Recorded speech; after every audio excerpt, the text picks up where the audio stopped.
Welcome everybody to the Mathews Pro-Am here at beautiful Fort Massac outside of Metropolis, Illinois. There you see the fort in the foreground. You can see the Ohio River in the background. We are here for the Delta McKenzie ASA Pro Pressure Point Shootdowns. So we're going to get things kicked off here.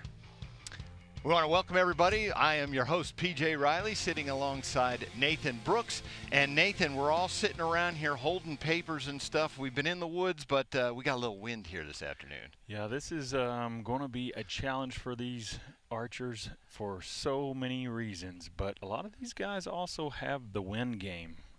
They have it. They have the wind game. You'll see some of them that have an enormous ability to really propel themselves from the bottom to the top. So we are certainly going to find out who can play their wind game. Our first division up, of course, is the Women's Known Pro. Let's take a look at their leaderboard and see what our standings are. There you go, Nathan. Break it down for us. Well, Paige Pierce has run off and left another group of shooters here, which, don't get me wrong, in this wind, anything is possible. I mean, we can see some really bad things happen. Paige Pierce is at 444, Morgan Reeves at 432, Caitlin Boardwell, who has done extremely well here in this shoot-off in the wind before in the past, at 428, Madison Cox at 426, and no relationship, Cassidy Cox at 426 as well. And this ought to be a good one. All right, Nathan, let's get to the action right now. We're going to have Mike Tyrell bring out our shooters.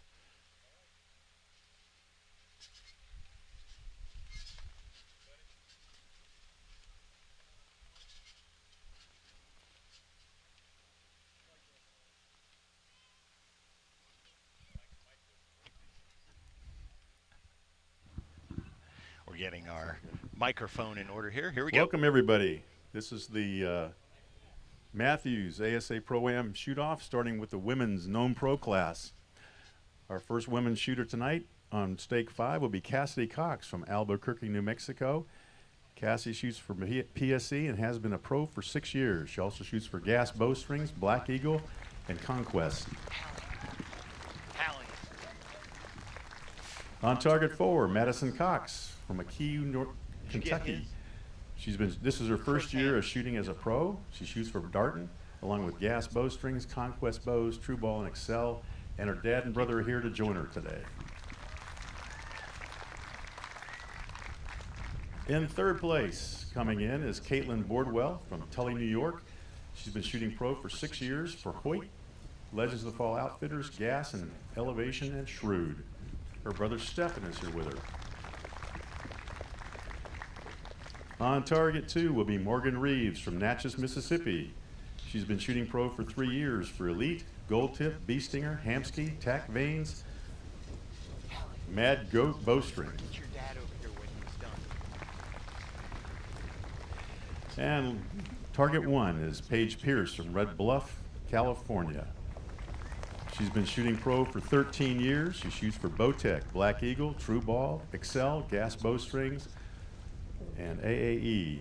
Her fiance is here, her future father-in-law, and a lot of fans. All right, let's turn over to Mike to call the action.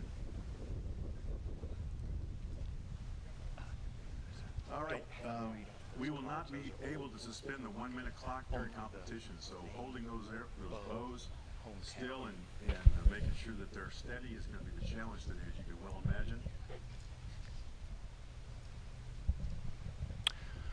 All right, Nathan. Is Paige ready? So, I can't see, so Paige, if you're ready, let this me know. is Pro Pressure Point Shootdowns. So we've got 5 targets out here. Please put the code in front of you. Each archer is going to shoot 1 arrow at each target, and we're going to cycle through. We have the scores there. They're cumulative. There are bonus rings in play of 12 and 14. This is a known distance, so these ladies can use rangefinders. It is typically a max distance of 50 yards, but you can see those umbrellas. Tell folks what that's doing. So the umbrella holders can serve 2 purposes. One, to block the sun because it can get really bright, and also you can use the umbrella to catch the wind and try and help keep that wind from gusting so much on the archer and their bow. And you see those long stabilizer bars, those catch a lot of wind. But one thing you're going to notice about a lot of these ladies out here, well, all the archers in general, is the weights that these people are shooting on their bows now, as opposed to say 20 years ago, is tremendously different, and that weight really helps in this wind. All right, well, we're going to start out 12 here. for Paige. So we're starting with Paige on the boar, and that boar is 40 yards she's shooting there. And Paige starts off with a 12. Target 2. That is impressive in this wind. So You know, just right off the bat, boom, she hits it. that antelope is the farthest target at 48 yards. And I believe she missed left, which is the way the wind is blowing. That's what I was actually looking at, PJ. I know you probably saw me looking up at the trees, wondering what's he looking at, but that's what I was trying to get my eyeballs located on, was the direction that this wind is blowing and which direction they're going to have to aim off in order for those arrows to drift over into the 12 rings or stay in the 10s. Katie Boardwell on that javelina is 34 yards, and this leopard is 45 yards. Our last target is going to be 36.5 yards. It's a turkey. So far, we've not seen a right arrow, but No. and I don't know that we'll see too many of those in this shoot-off until they figure it out, and then the wind stops, and they've aimed right, and the arrow hits over there because they've aimed too far, and the wind stopped for just a second. So, Nathan, in anticipation of this wind, Paige finished her round around noon today. She has completely changed her bow setup. She brought her target setup thinking it was going to be windy. So it's a different bow, and she's shooting skinny arrows to not have problems with that wind. Well, that just goes to show you the preparation and the understanding of complete all things archery that Paige understands. I mean, to be completely ready for this wind, she's got a whole other setup for it. I can tell you, of all even the pro archers out here, my guess is less than half of them have a backup bow ready to go. Right. And there's very few of them that have target arrows, like little skinny arrows for wind set up and ready. But that's why she is so dominant. There you see, looking over her shoulder. And so you see that new bracket that she has on the front for her side rods. That's made by, she had that custom made by O'Neill's Classic Archery just to get her weights out farther. She said she compares it to someone walking a tightrope. They don't use a tiny little bar. They use one that gets the weight out to the side. And so she's been playing with that, and she says it's working for her. Yeah, we kind of saw, talking about, changes and things like that. We've watched Tim Gillingham kind of lead the way in some strange off-the-wall thinking stuff, which is phenomenal, and I love Tim for it. He's always thinking outside the box, outside the norm, and it does well for archery, and it bleeds over into all of his friends, and obviously Paige and Tim are really close, and Yeah. so when one finds a success at something, they share that success. We did 10 for Cassidy Cox on that first one, and that's a 10 for Paige right there. Again, on that's the longest target at 48 yards, the antelope. Yeah, that's a good shot at that in that kind of wind. Paige, she's obviously happy. And There's Morgan. she called up her. That's cool. All right, Nathan, so let's get the call here, and then you can describe what we're looking at. So this arrow has to touch the line, and with a foam target, you have what we would call the burn-in.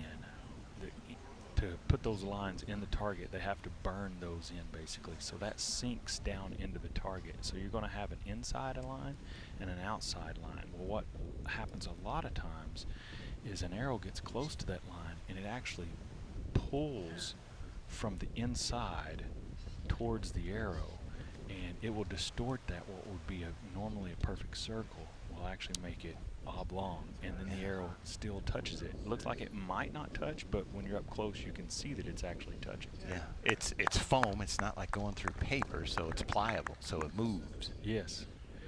And touching is all it has to do. So we don't have a rule here where it's got to be inside a circumference or cut the line, or it actually just has to touch. So if you hear a lot of people say it pulled the line.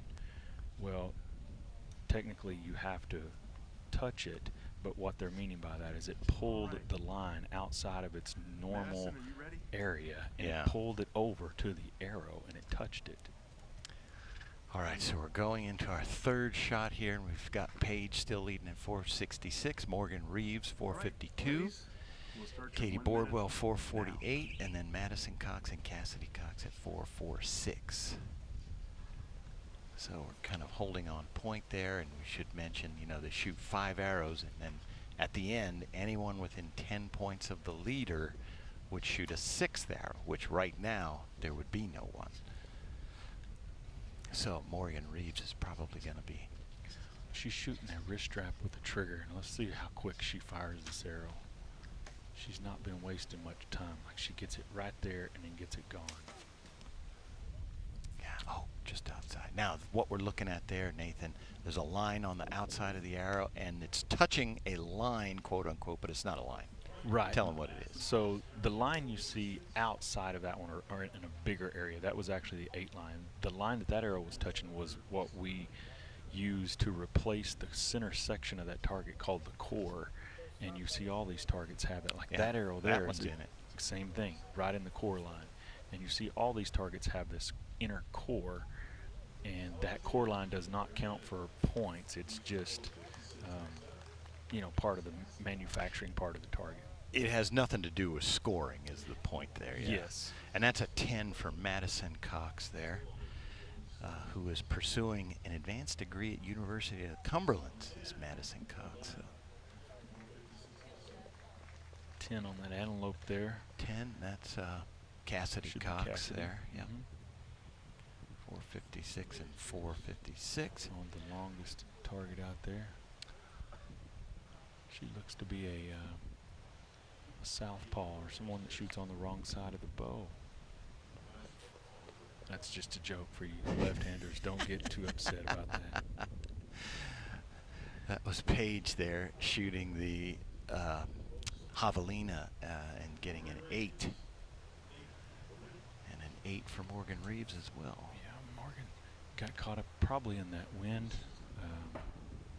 Looked like there was a little, I mean, it's drifting that direction, so.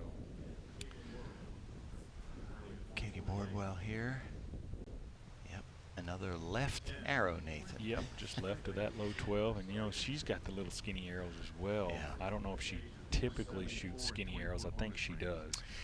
But in this wind, that is a advantage for these archers to be shooting that smaller diameter shaft, because it just cuts through the wind better than a bigger, larger diameter shaft that weighs the exact same weight. Yeah, I don't know if we'll see anybody else switch arrows. You know, they've been shooting fat arrows. I don't, besides Paige. We'll find out in the next divisions, but I can't think of anybody who would do that. You know, I can think of one that might do it, and we've already mentioned his name because he's the type that prepares the exact same way. He'll have his backup bow will be his field bow or something along those lines. He's got the little small arrows, but we'll see. There's Paige's fiance Tate holding the umbrella there.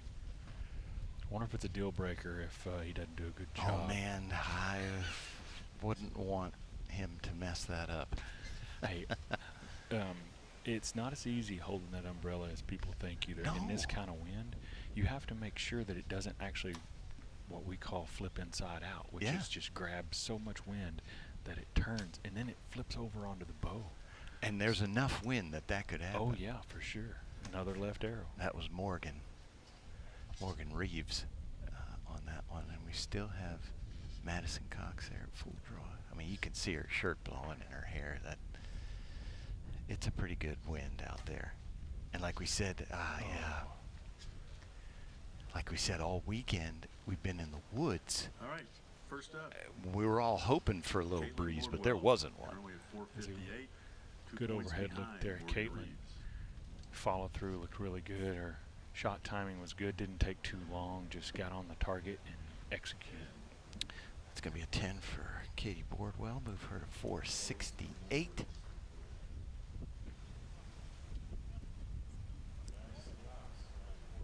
Madison Cox up next. It's her brother there holding the umbrella for her. Yeah, that was Glenn in the elite jersey.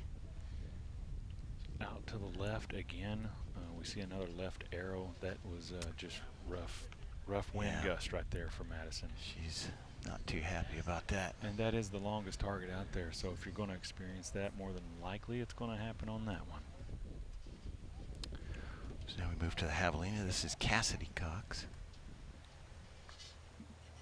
Cassidy already has a World Cup gold medal for Team USA this year. Just off. A team medal. So she is experienced shooting in the wind, but I don't care what they say. It's frustrating It shooting is. in the wind. It really is. The thing about this is, don't get me wrong, in world archery or any type of field shooting, it's no fun. But the thing about in that format is when the wind blows, you almost have gauges because you have rings that you can aim off to a certain ring. You know, maybe aim off of the 7 ring or off of the 5 ring. Right. And you get used to that, the way the wind is gusting. But out here, your target's changing, your distance changing every time, and you just have to guess at about where it's going to be. And these rings, you know, when we're coming up close, for those who've never seen a target up close, okay, up close you can see the rings. 48 yards away, you might see them and you might not, depending on your eyesight. Yeah, and so along with that, Whenever you're ready. whether you can see them or whether you can't see them, you still have to be able to hold the bow in the wind Yeah. where you want to hold it to execute the shot there to let the arrow drift. Ladies, Right. So We'll start your 1 it's minute. a super challenging thing to do out here in this wind. Yeah, so this is going to be our 5th arrow, and unless Morgan Reeves does something wild here, this could very well be our last arrow for this division. So with the exception of Madison's 5 on the antelope, we've really not seen any changes at all in the scores or the positioning of these gals from top to bottom as far as their placings go. Oh, she Ooh. went for the 14, Madison How Cox. about Hey, why that? not? You Well, know, yeah, for sure. This will be the 5th and final arrow for everyone. I can't tell where the top of the shaft is, but that looked good. Morgan Reeves Yeah, from scoring our view 4-7. here, that looked really good. It's a great looking Good shot. That was Morgan Reeves there. I think she's going to get a 10.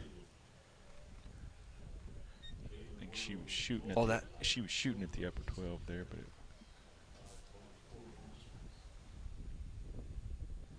Yeah, that was Morgan Reeves who shot that for a 10.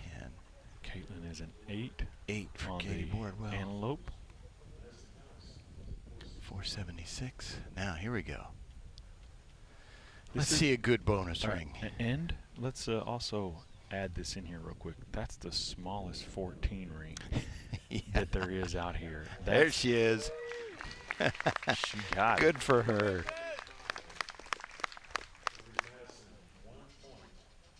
That's an impressive shot. I mean, even if it's still and Yeah. the wind isn't blowing, that's still impressive. Let's see what Cassidy gets here. Looks like she's got a 10. They're looking that the lower part must be close to that 12 line. I don't know, Nathan. That's It's really tough. really difficult to see from our vantage point. I Yeah. don't see good enough or clear enough that I could say one way or the other. It's distorting the line, but yeah, I was going to say I didn't think it quite got it.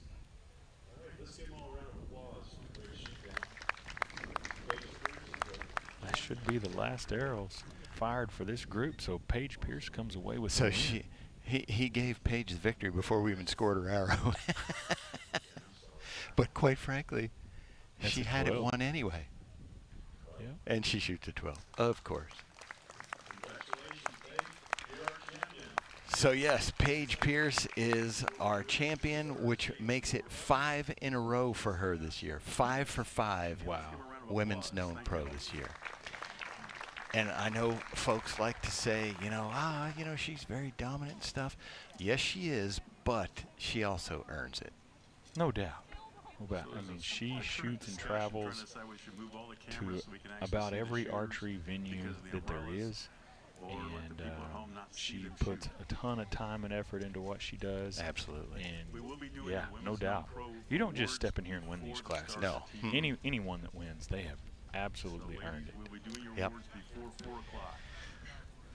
Yeah, she's going to step over to our winner's circle here, and we're going to get a few words from Paige. She's putting the headsets on right now. There she is. All right, Paige Pierce, 5 for 5. You were ready for the wind. Tell us about that shoot down. I'm sure it still has you a little frazzled. Yeah, that was really stressful. I haven't really shot a hinge in that bad of wind before, so that was an experience, let me tell you what. Those weren't the cleanest shots you've probably ever seen from me, but everybody, when I walked in today, the first 4 people I ran into said, "Ooh, are you ready for the wind later?" And I was like, no, I'm really not.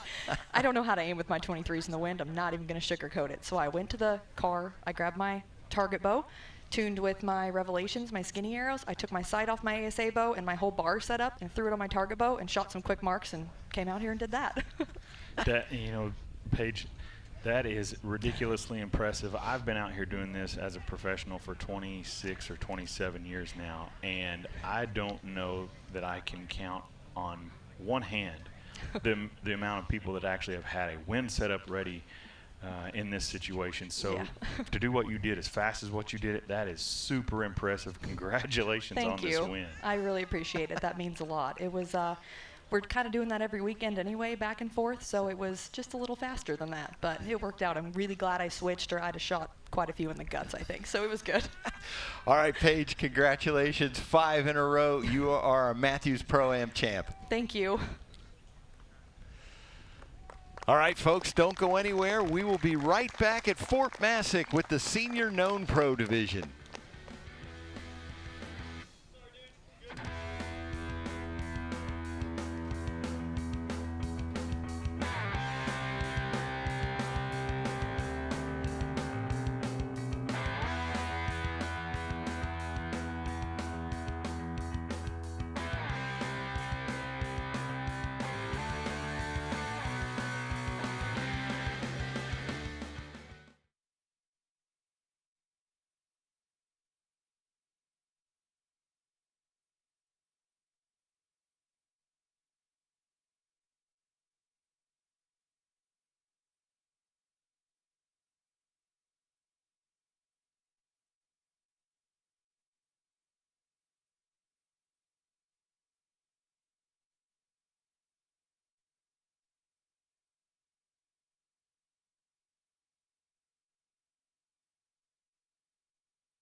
All right, welcome back, everybody, to Fort Massac State Park here for the Mathews Pro-Am Senior Known Pro. Nathan, take us through our leaderboard. No stranger to the top of the leaderboard. We have Tim Gillingham at 444 with a 14-point lead over Kirk Wild at 430. Charlie Rogers 4 points behind Kirk at 426. Vincent Grimm right there with him. And Anthony or Tony Clem is at 425. And this should be pretty good for a second place showdown. Second to fill out the podium, definitely there, Nathan. But we are going to get things started now. We're going to bring out our archers. Mike Tyrell, bring them out. Thank you, PJ. Next up, our men's senior known pro class. Our 5th place qualifier is Tony Clem from Colorado, shooting for PSE, Gas Bowstrings, AAE, Bowfinger, Kafaru, and True Ball XL.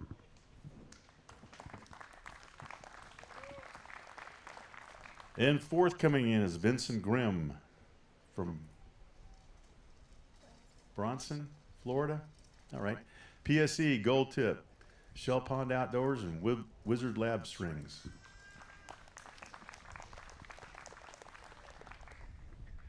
All right, Charlie Rogers in 3rd. Charlie is a shooting pro for his first year, and most of these guys are. In PSE, Gold Tip, Full Draw Archery, and String Perfection.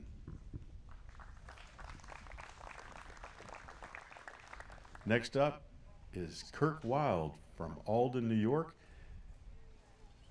This is his first event. Welcome. He shoots for Mathews and Archery Solutions. I'm sure the weather here is so much more accommodating than New York.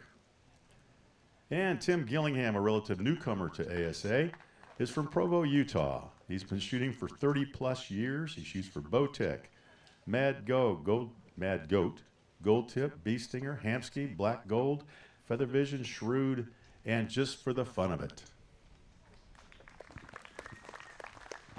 And we'll throw it to Mike Terrell to start the activities. Thank you, Mike. All right, Nathan, there's a look at Charlie Rogers. So interesting guy there, Charlie Rogers, former Major League Baseball player. Yeah, Charlie and I have had several good conversations, and he's all in on this. You know, he is doing the baseball thing for a lot of years, and then got out of that. Always loved hunting, and so here he is. You know. Yeah, I know he played for the Milwaukee Brewers. I talked to him once. That was the only team I remember him mentioning in the majors. He played a lot of different places in the minor leagues, but I know he played for the Brewers up in the big leagues. So it's good to see him out there. And of course, there is the man, Tim Gillingham. Starts off doing what he likes to do, which I think he may have called the upper on that one, so he hit the lower. That's the 40-yard bore, is that. So what we're looking at here, Nathan, Kirk Wild, this is his 3rd ASA shoot ever. His first in the pro class, first this year. Kirk Wild comes out and finds himself in 2nd place in Senior Known Pro. Yeah, super impressive. I mean, you know, we were talking before the broadcast started here. You know, it's just that simple, right, PJ? I mean, just that simple. If you're sitting at home watching it on television and finally you say, you know, I think I'm going to go give this a try. Come on out. Yeah, and that's what he did, and here he is. So impressive as can be. Anybody else watching, just come on, give it a try. There's a 10 for Tim Gillingham. Moves him to 454. Yeah, so Kirk Wild, it's great to see him out here because actually he was very, very ill about a year ago. He said he almost died. Lots of health issues. He got them all fixed. Back out here. Boom, come to his first national ASA in the pro class. Finds himself in the shootdown. Yeah, like I said, it's always impressive to hear some of the stories that these archers may have, you know, that leads them up to here, and what gets them here, what motivates them, and what drives them, you know, because in any competition, you got to have a lot of drive to be competitive at the top. And obviously, Kirk is no stranger to that drive. That's an 8 for Vince Grimm. And this is Vince's 2nd shoot down this year, so he's been working on his game. Things seems to have been working out. And now we're looking at the turkey. This is Tony Clem, that 36.5-yard turkey. Kind of makes me think he may have aimed right there. you know, just a little bit off to the right, hoping to get a little bit of left drift. Yeah. If he was watching the ladies shoot, that's probably what he was thinking, and so more than likely that's where he was hoping. This is Tony's first shoot down, Charlie's first shoot down, Kirk's first shoot down. So 3 of our 5, first time they've ever been out here. What's that like, Nathan? I don't want to age you here, but I know it's been a few years since your first shoot down. But Well, I tell you what it's like. It's way faster than what you think. Everyone that does that or that has a question about it afterwards, they say, well, what was you thinking at this point? It's like, you know what? I didn't have time to think. yeah, It just goes way faster than what you think, and you have to slow it down in your mind because you're so worried about, you know, and these guys are having to worry about the wind, which has actually slowed down a little it bit. has. You That's know, Kirk Wild there. you're worried about obviously executing good shots, and then you're constantly looking, oh, he smoked that one. Inside out. If he was shooting at the lower, I can't see where he's. I think he was shooting at the lower. That's Vincent That's there. Vince Grimm back there. But yeah, it's odd. Like I said, you think it moves faster, or you think it moves slower when you're watching it, but when you're in it, it goes fast. So you have Gone. to slow it down. Yeah, you got to slow it down to think about it more. And it is a little different with these guys because they're shooting known distance. You know, the majority of my time shooting professionally has been unknown distance in 3D. I did do a 3-year sabbatical there in the known pro division, which was a lot of fun, and I made several shoot-offs. There's our first right. Yep. And No Tim drift. Gillingham of all people. No drift. Yeah. This wind is gonna. It's gonna do some crazy things because what's happening here at PJ is it's been 100 degrees, over 100 degrees. So what these are just, you know, these summer ridiculous pop-up showers. Yep. And I said ridiculous because they may wind up having, you know, 2-inch hail in them. You just never know what you're going to get The during Midwest, the summertime like this. you bet it. You bet. That is crazy. That's our first bonus ring from Kirk Wild. 10 for Charlie Rogers there on the Leopard. That one is 45 yards. Now we're coming back to Vince Grimm on the 36.5-yard turkey. That's going to be a 10. Just left. So we're going to wait for the scoreboard to reshuffle here, but I'm not sure we have changed much. Although Kirk Wild, I believe, will now be within 10 points of Tim Gillingham. Yep. Yeah. Tim at 462, Kirk 452, Charlie 46, Vincent Grimm 44, and Tony Clem 43. I don't know if you noticed it or not, PJ, but and I don't know if we want to get this intimate with our viewers, but you and I are both wearing shorts, and I don't know if you felt that wind start blowing underneath this table, and we haven't felt that this whole time we've been here. So you can tell the wind is changing direction. Yes. Just when Tim figured out the right to left wind, it went left to right. That's and right. So there's Tim. You know, we're talking about Page's stabilizer setup. Tim was actually the first pro we've seen do that, and you can see his setup there. He's got that, just move those side rods out. See the wind indicator he's got on the end of his stabilizer bar that's showing the direction the wind's blowing. Tim called upper, and he smoked the upper. So let's talk about this just real quick. One of the differences in what the ladies do and what the guys do is obviously majority of these guys are bigger frame than most women, and so they pull more poundage. Their draw lengths are longer, so they have more power stroke in their bow. So let's talk equipment. In regards to the arrows that they shoot, typically the men's arrows, I would say they probably average 100 grains, if not more, than what the ladies' arrows weigh. Heavier. Yeah, they're heavier. Yeah. So in that wind, this bigger arrow or heavier arrow is a better option. Now, again, we said the wind has slowed down, but I would take weight over skinny arrows any day. Like if you gave me a 450 grain 25 diameter carbon shaft, I would take that over a 320 grain, which is probably what a lot of the ladies' arrows weigh. Yeah. Little arrow shaft. I would just take that weight. Yeah. If For you can drift. think of, like, in extremes, throwing a pencil versus throwing a baseball bat. It's Right. just going to not move as much. There's a 10 for Kirk Wild. And Charlie Rogers on this 12, or on the turkey he called upper. And I believe he got it. You got it. Yeah. Good shot. 458 for Charlie Rogers. So Charlie, I want to ask him if this is more nerve-wracking than going out on a Major League Baseball field. I have a feeling he might say it is. you know, He's a pretty even-keeled guy. He's hard to rattle. that would be a good conversation. I would almost say that I would almost agree with you. I think you would probably say this is because it's more of a finite thing, and you're trying to Precision. yes, you're trying to control your adrenaline and things like that. When you're throwing a ball, now I've never done it at a major league level. Matter of fact, I barely did it above little league. All right, here we go, gentlemen. But We're all that ready. being said, Start your 1 minute. you know, that adrenaline is a good thing in that arena. Yeah, yeah. Not good here. There's Or- Tony Clem there, and you can see on the left side there holding the umbrella. That's his son, Tanner. He also shoots out here in the known pro divisions. Father-son team there from Colorado.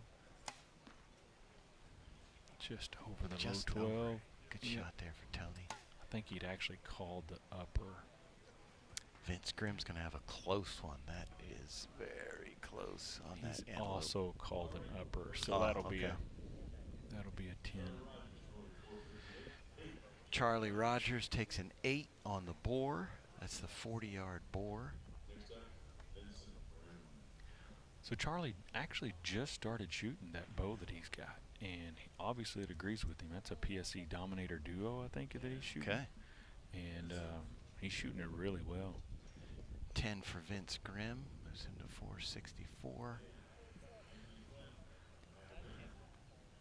Tony Clem here. He's got to be used to shooting in the wind out in those Colorado plains. I know he's in eastern part of Colorado where it gets real windy.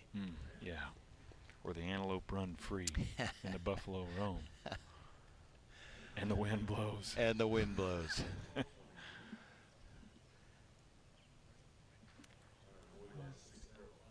There he goes. Tim. I asked Tim how he was feeling heading into this, knowing that there was wind, and he said, well, I just like having a 14-point lead. Yeah. He said, I just got to go out there and not do anything stupid. Yeah. Well, he's done it so many times. It's not, you know, he's comfortable in this situation, obviously. But if you know Tim, I don't know that he's ever comfortable. Never. Never. Yeah.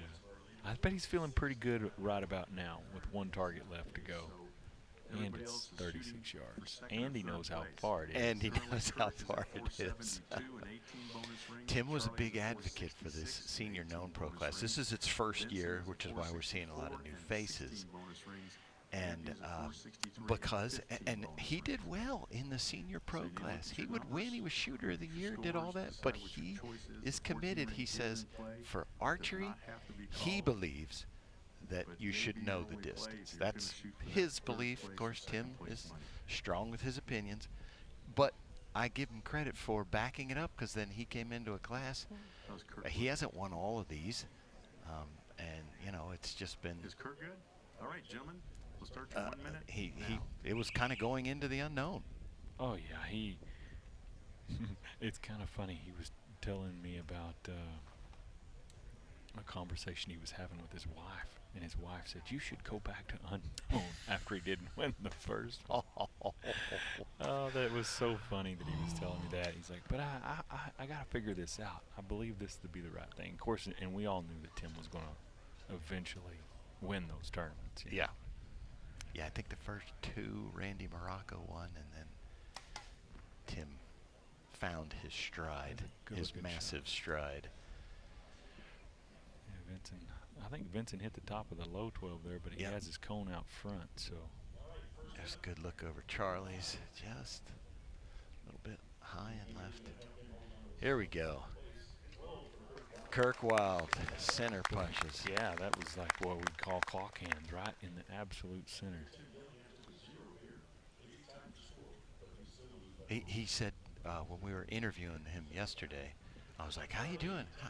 How's your nerves out there competing? And he said, I'm more nervous about you putting that microphone in front of me than shooting.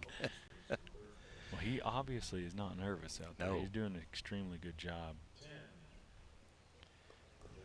10 for Vince Grimm. We had a 10 for Charlie Rogers before that. So, Tony. Oh, Tony shot Tony it. shot it. He shot at the upper, though. Yep. So that was in the lower 12, but he had called upper. That's why Correct. it's Yeah. a 10. That's going to give him 473. So we need to see what Tim does here to see if we go Oh, to he a shot 6. at the 14. He went for the 14. Of course he did. And he shot a 5. Well,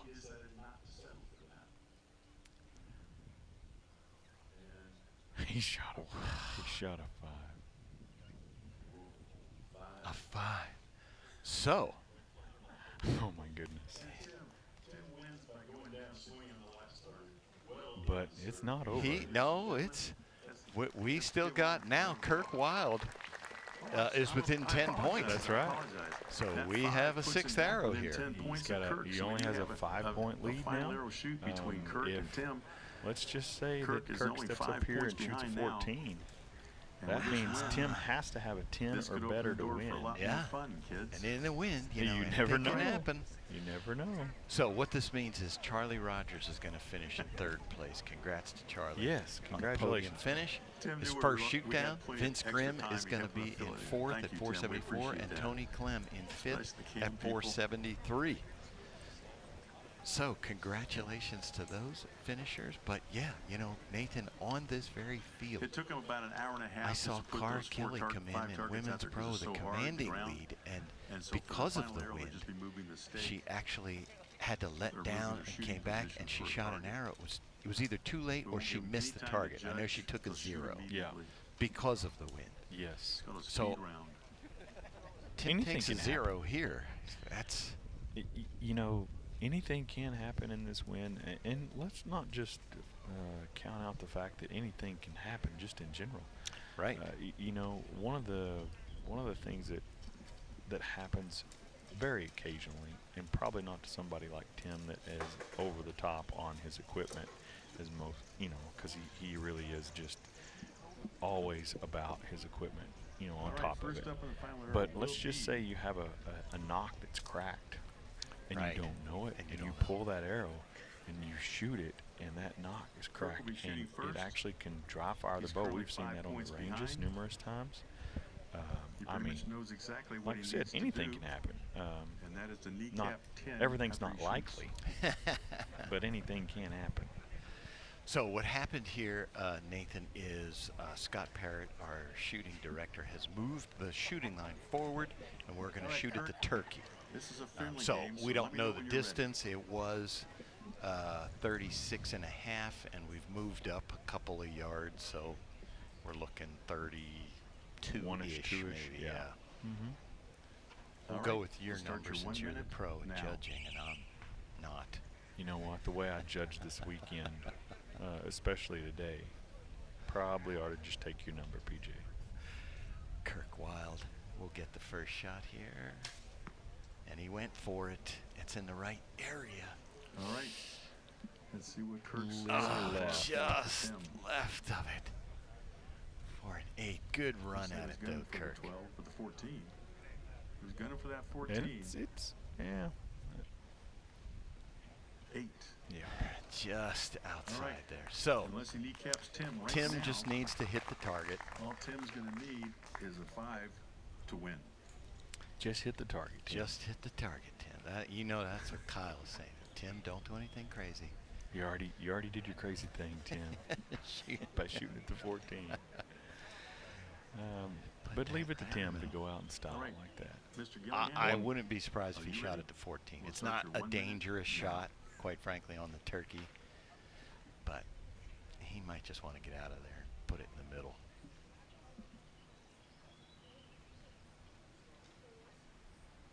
Ooh, Oh, little dip there. that's going in the middle. Oh, he did go for it. I knew he would. When he does that, when he does the little dip and he hangs on to the shot and it doesn't get him, that's why He I never said, misses. That's why I said Every before the arrow time. even hit, I said, Tim "Oop, Gillingham that's in the with middle. final arrow. That's It's the going winner. there." Let's give him a round of applause. No doubt. Never Congratulations, misses Joe. when Such he a good, flinches. such a good shooter, unbelievable. Let's take a few minutes, The and we'll flinch come is back to you. almost We the do award prerequisite ceremonies that he's for going to the hit it in senior the middle. non-pro Oh yeah, class, the yeah. women's I've seen it non-pro way too class, many times. and Look at him smiling as he crossbow walks bowie past. class. We're going to get a word from Tim here. Fun to watch. Always animated. He just loves archery. And so there he is, Tim Gillingham. He can hear us now. Tim, tell us about that. We were just thinking there. We saw you flinch there at the end, and Nathan said, now he's going to hit the middle. Flinch? Who flinched? I didn't see no flinch. No, what do you call that? A mental reset? I don't even remember. That other guy next to me said that too, but I don't, I don't recall that. Well, Tim, great weekend for you. Tell us how you felt out there. I felt pretty good. I mean, and it's always easier when you win it on the course. You can, you don't have to press so hard. And in this wind, that was pretty tough. I got caught a couple times out there, and I was like, got a little surprised. I actually thought I drained that 14 on that turkey. It must have been a little bit of quartering wind coming across there and got me. Well, it worked. We were questioning why maybe you shot at that, but then we realized whose arrow it was in the target, and we're like, you know what? We probably shouldn't be questioning it. The guy's won a lot. He knows what he's doing. Don't worry about it. He's got this under control. Yeah. But anything can happen, so that was something we were thinking about too. But True. I was just trying to make my wife mad. well, you know what's funny is I actually mentioned earlier how you had told me that your wife had said that maybe you should have continued in the unknown division after the first tournament or two. But we knew this would work out for you. Yeah, she was questioning my sanity. I'll get it together. All right, Tim. Hey, great round. Another win for you here in 2023. You are the Mathews Pro-Am champ. Congratulations. All right, thank you. All right, folks, don't go anywhere. When we come back, we're going to get things started again with our Women's Pro Division here at Fort Massac. Don't go anywhere.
The scorching heat and withering humidity turned qualifications at the Mathews Pro-Am in Metropolis, Illinois, into a test of endurance to see who can stand the heat. The archers who managed conditions and worked their way to the tops of the leaderboards in the ASA's 6 pro classes now head to the open lawn at Fort Bassick State Park for the Pro Pressure Point Shootdowns. Who will find glory in Superman's backyard? We're going to find out right now.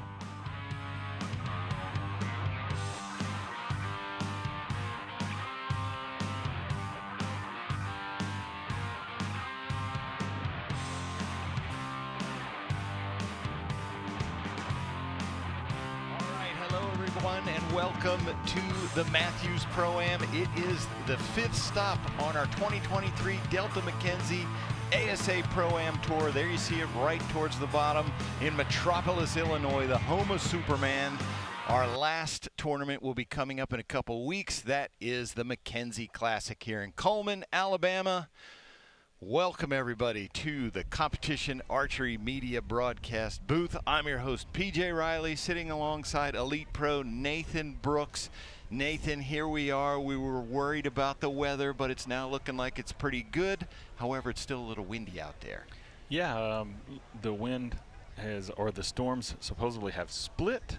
We'll see what happens, but who knows? I mean, we might wind up with some rain and hail, but if we do, we'll just keep at it. You know? We mentioned in the opening the heat and humidity. I mean, it has been downright sweaty this whole weekend. Oh, absolutely. I mean, what was it yesterday? 104? 104. Something like that. Yep. Humidity or heat index at what, 112? Oh, a heat index of 118 is what we just heard. It was ridiculous. I know there was people that actually left in an ambulance, and I really do hope that they're feeling well. Yes. Heat stroke. So yeah. I mean, it's not to be played around with really at this kind of temperature, but we're out here playing in it. So. Nathan, I've drank more water in the last 2 days than I think I have in the last 6 months. So that's the kind of heat we're dealing with here. Yeah, for sure. And you just keep drinking it, and it just keeps pouring right back out. So, but that's what it takes. Absolutely. Well, Nathan, let's go to our ASA president, Josh Grind, and he's going to kind of set the stage for the Mathews Pro-Am here in Metropolis, Illinois.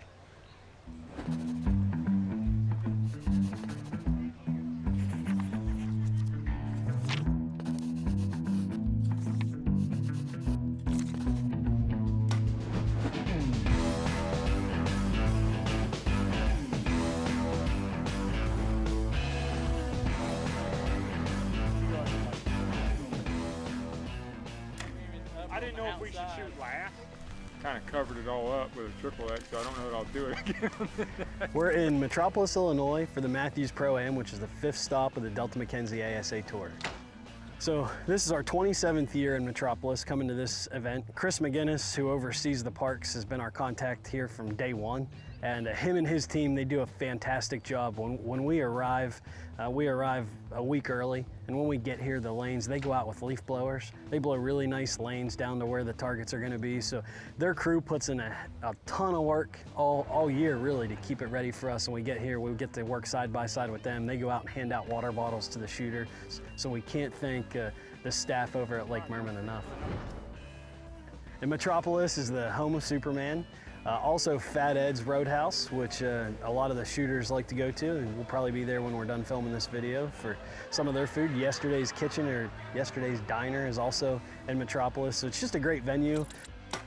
Probably not. Should play lower. So the team shooting qualifications take place over at Lake Merman. That's where the amateurs will shoot all of their rounds. That's about 15 to 20 minutes from here. Then the shoot downs actually take place at Fort Bassick, which is where we're at now. You can see the fort behind me.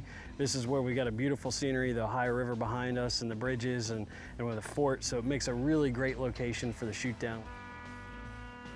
So one of the things, having 2 separate sites, the shooters, the 6 pro classes that'll participate in the shoot down on Saturday evening, they'll be going from inside of the woods, pretty open timber. You know, it's a nice layout over there, but to the shoot down here, the lighting's different. We don't have the thick, dense trees above us blocking any light. Right on the Ohio River, it adds, I mean, it's significantly, we've been over at the lake all day today.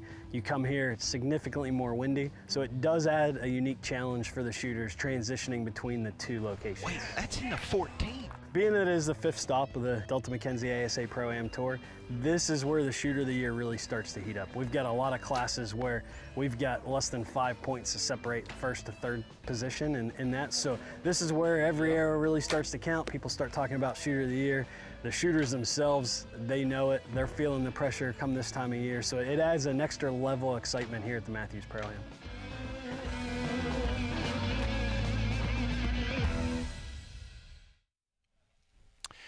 All right, Nathan, so what we want to do for folks who may be new to ASA archery is we want to talk about the target. There we are looking at the turkey. Explain the scoring to the folks at home there.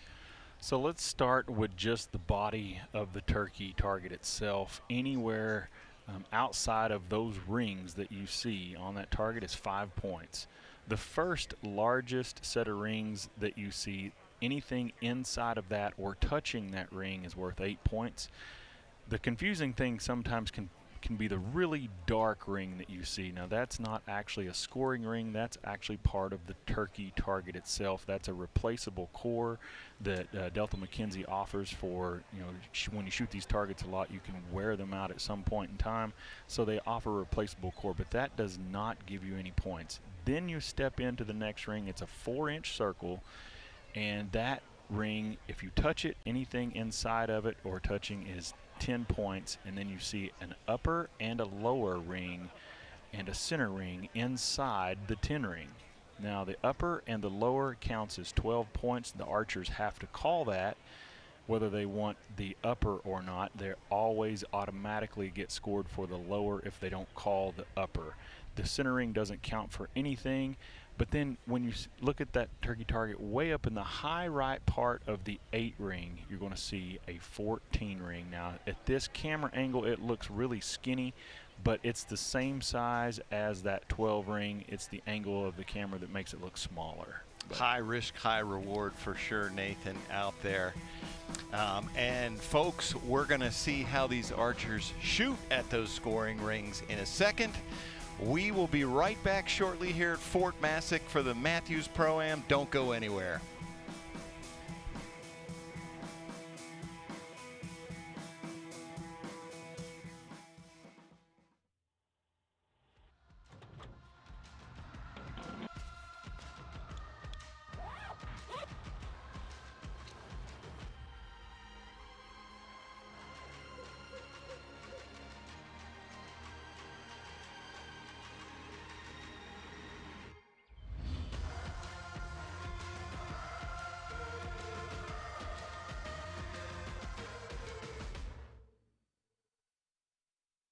Ryan Jeffries, Mr. Ryan Reed, Chris Hacker, Alan Connor, Benny Barger, and your #1 qualifier from Voorheesville, New York, Jacob Sluzard. I thought I could hang with these guys, and I wanted to prove that, but winning after 5 tournaments it's a lot.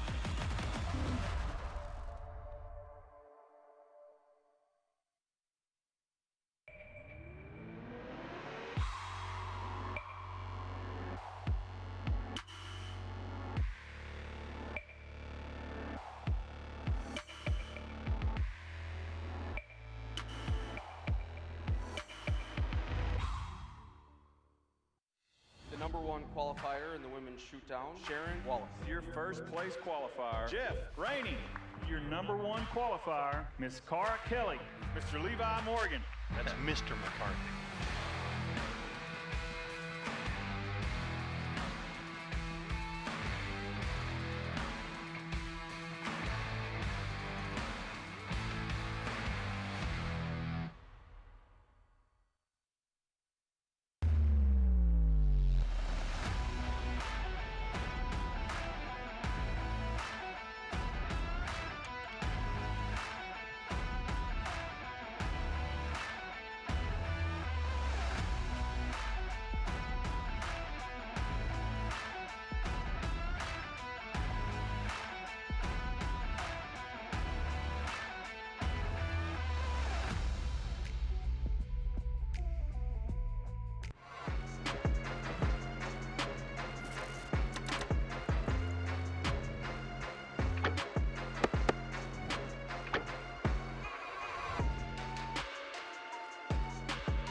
Good shot for Cara.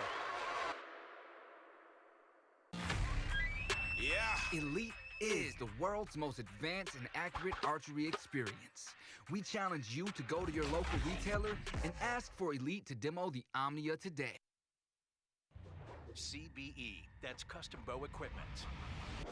I'm talking about field tested, podium proven. Wow, what a match. Premium archery accessories. Check out the full line at custombowequipment.com.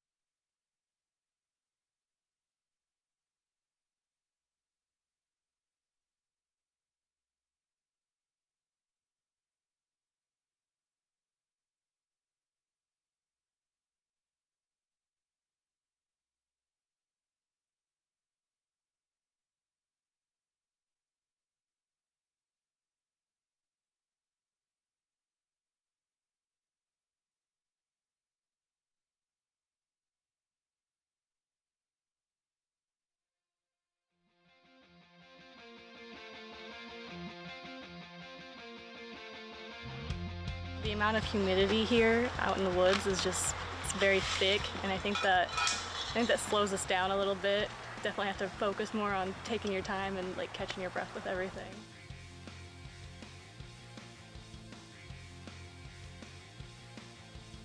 $10 for sure? I think. Oh no, could it be that 8, 10, 12 area?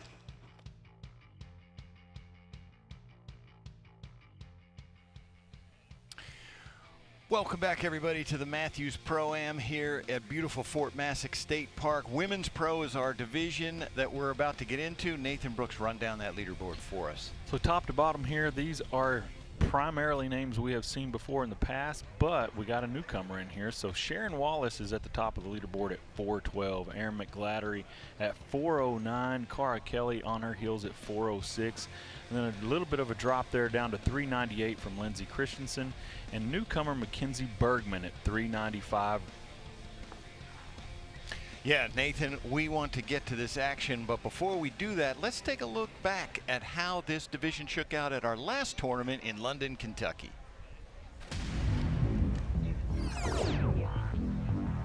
Emily McCarthy, when she comes into these shoot downs, she's just lethal. As we already said, Emily McCarthy was the only pro division leader who had never won at London previously. Well, she seemed determined to change that, carrying a 4-point lead into the pro pressure point shootdown. Emily McCarthy. Emily shot a solid round on a field where her competitors struggled. She shot 112 and 410s to take a 6-point lead into the last arrow, which was only shot by her and Cara Kelly. There's nothing to lose for her. Cara's shot was just wide of the 14 for a 5, which meant Emily didn't have to shoot the last arrow to win. But she did shoot it because Mike Tyrell offered a deal she couldn't pass up. Hit the Wolverine in the head, and she could give that target to one lucky kid in the crowd. A huge favorite of ASA kids, Emily nailed the Wolverine and gave that target away. Thank you. Yeah, I went full year last year without winning, just a bunch of podiums. The year before I won a few, and I just could not pull it together last year, so I'm pretty stoked. But everything's working great. My arrows are shooting great, and just the shots working, so this is a great weekend.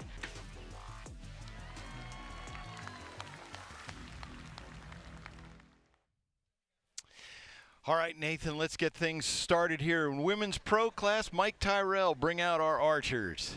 All right, ladies and gentlemen, this is the women's open pro class. Our first competitor on target 5 for her first ever pro shoot down. Let's give her a big round of applause. Mackenzie Bergman from Uniontown, Pennsylvania. She shoots for Mathews, Gold Tip, True Ball, Bee Stinger, and Excel. All right, next up, Lindsey Christensen from Weston, Idaho. She has no idea how long she's been shooting pro. She shoots for Prime, Gold Tip, Hamsky, Q21, Elevation, Carter, and Apex Bowstrings. All right, on stake 3, coming in third is Cara Kelly from Lapeer, Michigan. Cara shoots for Mathews. Conquest Stabilizers, Black Eagle Arrows, True Ball XL, Maven Optics, and TAC Vanes. And from Marsden, Saskatchewan is Aaron McGlattery, shooting for Hoyt, Gas Bowstrings, AAE, Easton, and Kafaru International. And in first place for, I don't know, the 15th time in the last few years, Sharon Wallace from Townville, South Carolina, shooting for PSE, Black Eagle, Conquest, Stand, Gas Bowstrings, and Excel Sights. All right, just a reminder, due to TV considerations, we will not be able to suspend the shooting clock. You will have 1 minute to shoot. Be mindful of that.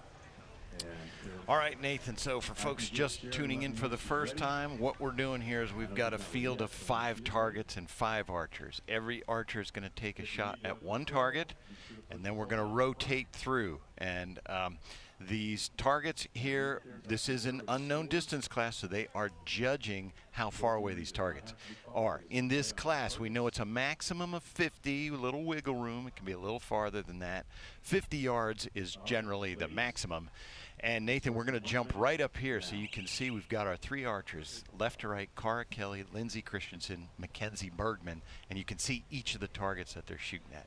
Leopard, javelina, turkey. Yep, over on the leopard, see the grass moving? That will just tell you right away what these archers are having to deal with. There is some wind out there, so they're going to get some drift with their shots, with their arrows. Plus, they got to execute a good shot in that condition. So conditions are changing. We've had a lot of wind here already, and then it gets dead, and then it starts blowing again. So this could be a challenging shoot-off, as it always is pretty much, but the conditions make it even harder. So, but these gals are prepared. They're ready. There's a 10 for Sharon Wallace to move her to 422. And we did still see that left drift on Sharon's first shot there, Nathan. Yeah, it looks like that we're getting that wind that's coming out of the west again. So it's going from west to east, which in our vantage point here where we're sitting, that would be right to left. So we're going to see some left arrows. So that was a 10 there for Aaron McGlattery, and we saw that one. That was a good example of pulling the line, but it didn't touch the line. Right. These archers, with the arrows, all they have to do is touch that line, like you said, and sometimes that gets really hard to determine for these scores. Has it pulled it far enough to touch it, or is it actually, is it out? And sometimes the lines themselves are distorted, and that makes it really hard for the scorers to make a good call. So what typically happens with these scores, if they have, there's a good 10 there for Lindsay, but what these scorers typically do, if they have any doubt whether it's in or out, they give it to the archer, the higher score. Scott Parrott, our director of shooting, has said if he has no clear evidence that it's out, then it's in. Yeah, that's how he explained it to me. And scoring arrows is a judgment call. For sure. It's part of what we do, and it's a difficult job, and it's a thankless job at times. And Scott will tell you, will agree with you. Right. But it is a difficult job to do and appease everyone for sure. And a lot of times these camera angles are, honestly, it's just hard for the camera to get everything that the scorer can actually see when he's standing there in front of the target looking at it with all the light that he needs to see it. But there's a look at Mackenzie Bergman, as we mentioned, in her this is her first year shooting the pro class, and she's in her first shoot down. And look at that stabilizer, Nathan. If she's nervous, it's not showing too much in her hold. Well, she has done this her whole life. She's prepared for it. Her family, she's from a long line of archers. Her dad, Eddie, has shot for years. I know him personally. They live right there in Uniontown, PA, which is where Levi Morgan is from. Actually, Mackenzie told me that she moves his targets around for him and practices on his range, and Eddie does all the mowing and weed eating and everything to keep the range up. And apparently Levi doesn't shoot it at all. He never practices. Okay, first up. All right, we're going to start here with Mackenzie Bergman. There's a look over Cara Kelly's shoulder, shooting that leopard. She's got such a smooth shot and delivery, which obviously if she's in this class and doing what she's done as long as she has, to have the success she's had, she's good. There's no doubt. But I love watching good mechanics, and she has great mechanics when it comes to shooting. So Mackenzie started off with a 10, and Sharon takes a 10, which Nathan, we should mention here, you know, Sharon came in with a 412. We consider 400 to be par. 40 targets we shot in qualification.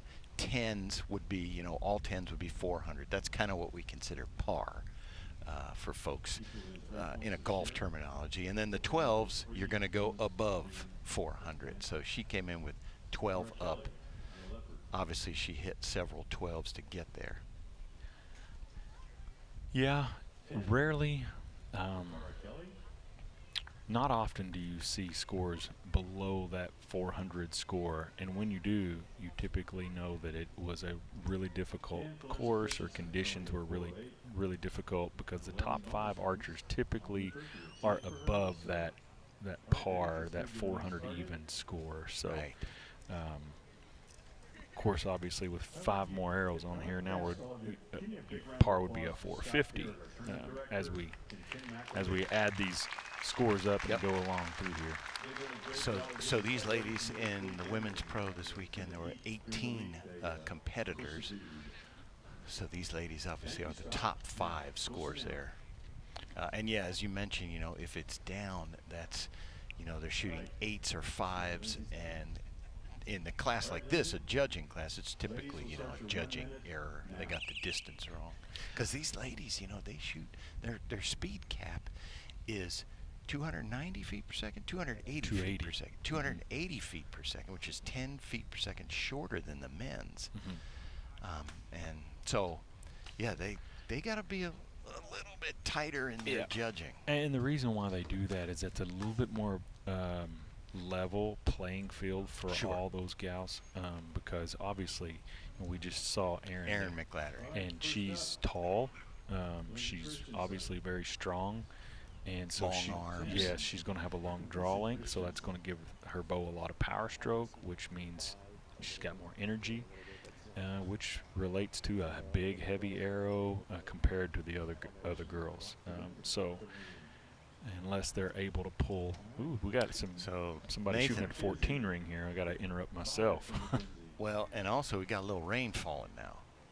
I see a little bit, yeah. A little rain coming down there. I can see the edges of the storm clouds here, so I don't think it's going to be much. But as Mike Tyrell mentioned, do you put the umbrella up for rain, or do you put it to block the wind? Yeah, because you only get one. So I'd say right now they put the umbrella up and while they're waiting.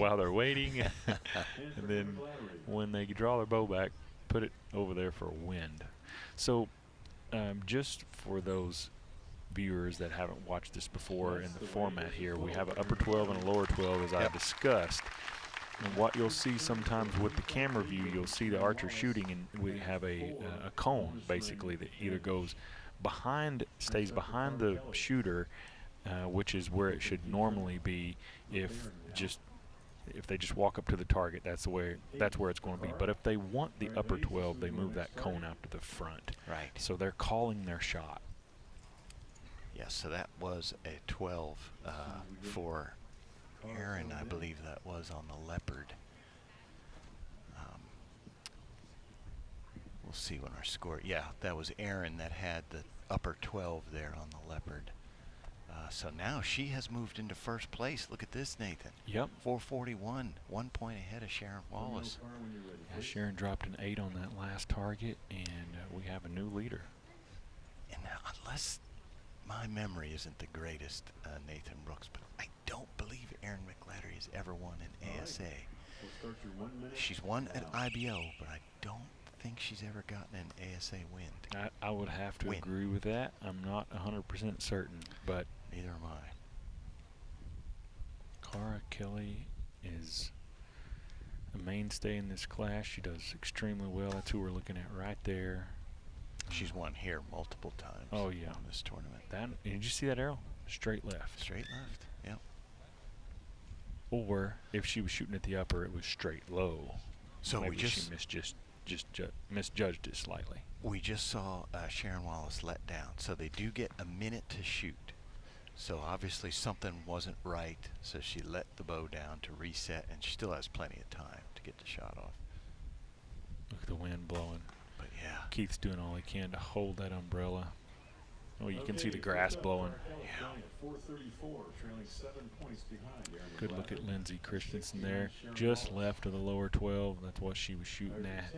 And that was a perfect angle. You could see the wind blowing. You could see the arrow just tail to the left. And Cara takes a 10 on the first target. We're coming around to Lindsay.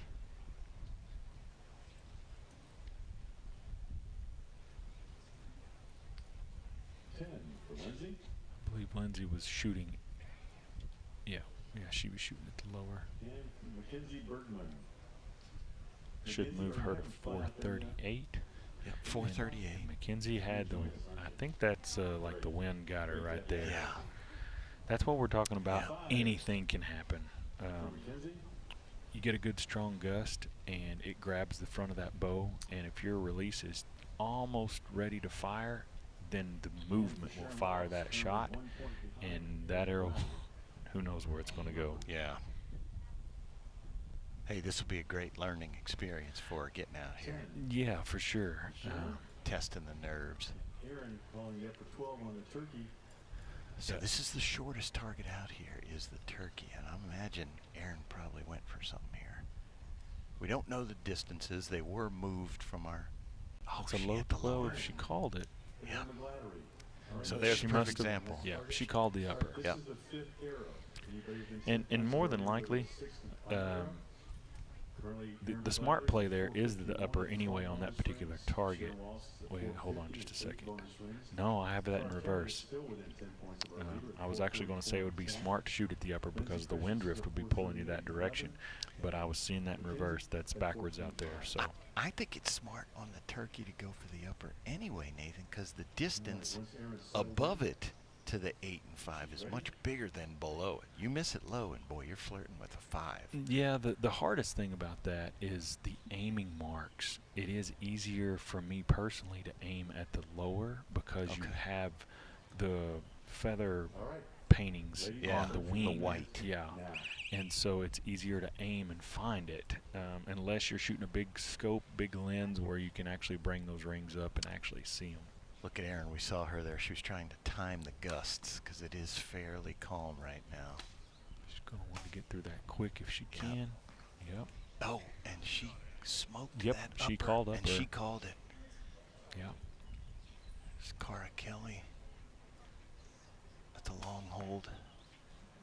Ooh. Just, boy, that's going to be close. Yeah, that. I don't want to say in or out. Yeah. But Aaron McLattery's, there's no doubt there. Great look at Aaron right here on this boar. Did you see the tail end of that arrow? When it come out of the bow, it did a wiggle. Yeah. And I watched her shoot in Kentucky on the practice range, and she was getting beautiful arrow flight. So that doesn't mean that the arrow's kicking out of the bow. That means it was a wind. It was a wind thing. So hard. Look at all the cracking. Yeah. That's where it gets difficult because where's the line with those cracks? Right. It's all rippled, and you have to, as a scorer, you have to be able to determine exactly where that edge is at. And so that gets extremely difficult for these guys. And like you mentioned before, Scott has said if he can't definitively 100% say that it's out, he's going to call it in. Let's see what we got here. 10, all right. Difficult call, but trust to get it right. That's why Scott's the pro. That's right. Next up, Lindsay Christensen. Lindsay's a solid round. So Lindsay Christensen here. And Lindsay If she did not call upper, that And is a another solid 10. 12. Up, she did call upper. Well, Take that action to the casino.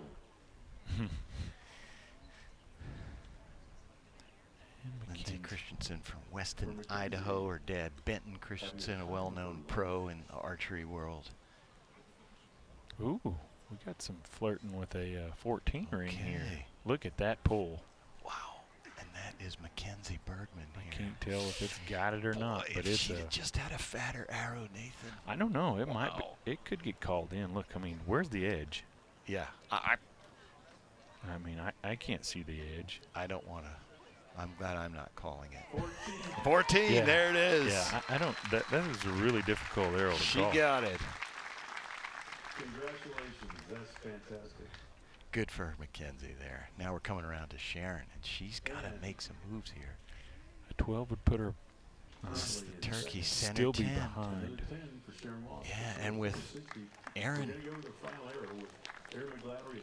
Aaron got another couple points on her right there. Yeah, so there it is, Nathan. Mike Tyrell just laid it out for us. So we shoot 5 arrows. When we come to the 6th and final arrow, anyone within 10 points of the leader gets to shoot that arrow. If no one is, then Sharon Wallace, or the leader, would win. However, in this case, Aaron McLattery, 463. So Sharon Wallace and Cara Kelly are both within 10 points. So they will get to shoot this final arrow. Finishing out the top 5, Lindsay Christensen is 4th. Mackenzie Bergman will take 5th place. Yeah, and congratulations to Mackenzie for making her first shoot off, and Lindsay obviously for finishing 4th. It's a good accomplishment. Yep. Just making the shoot down is fantastic. This is a competitive class. There's several. There's probably 10 to 12 of them that any of them can be in the finals. We typically see Sharon and Cara.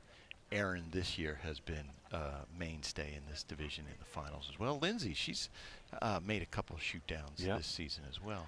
So what we're doing now is they're going to shoot one final arrow, like you said. They move a target for them because, again, this is unknown distance. Right. They're going to have to judge the distance to the target. Scott will actually set a new location for them for this final shot, this last chance archery final arrow. Yes, we are shooting the antelope. They have determined that to be the target. And the shooting line is a couple yards in front of the regular shooting line, and they've kind of shifted them to the right of that target. They're not shooting directly where they had been shooting it, so moved them over, changed the perspective a little bit. Yeah, scoot them forward, change the angles, and throw a target in a different position. And you know, they have a. Let me just say they have a rough idea. Yeah. Of what it's not. Of what it's not. Yes. Yeah, that's right. I'm not going to say they know what it is, but they got a rough idea of what it's not. So they'll be able to hone in, and plus it seems to be decently close. I'm not going to say it's like a really close shot, but for a final arrow, this is one of those where you could see a 14 ring hit by Sharon to put the heat on Aaron. Yeah. And Aaron would have to have a 12 or better to win. Yeah, so we shoot from the bottom up, so Cara Kelly's going to get the first shot.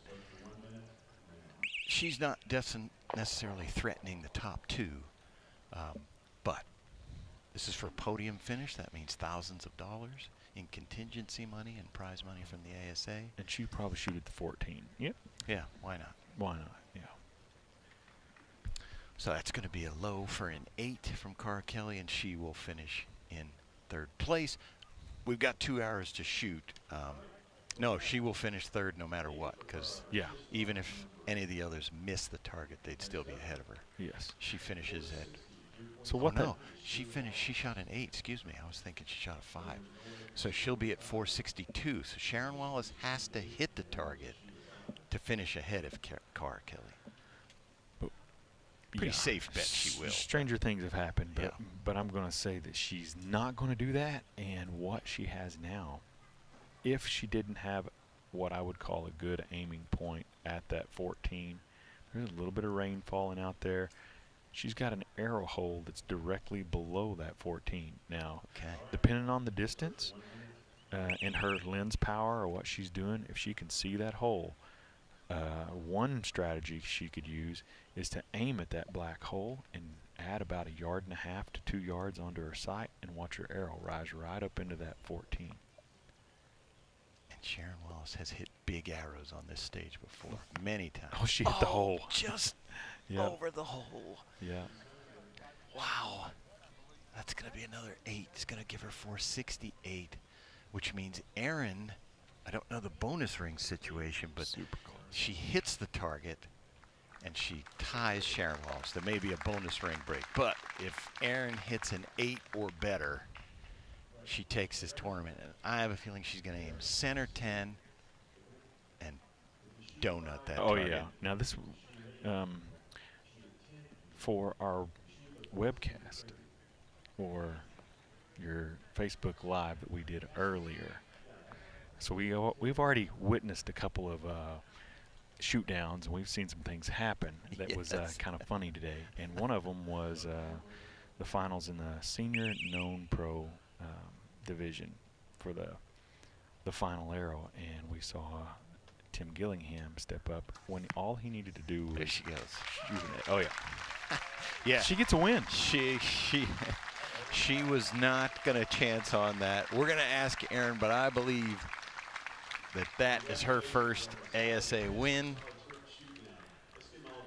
Yeah, so she center masses that thing. Yeah. We didn't see No Tim Gillingham I'll there. speed it up, yeah.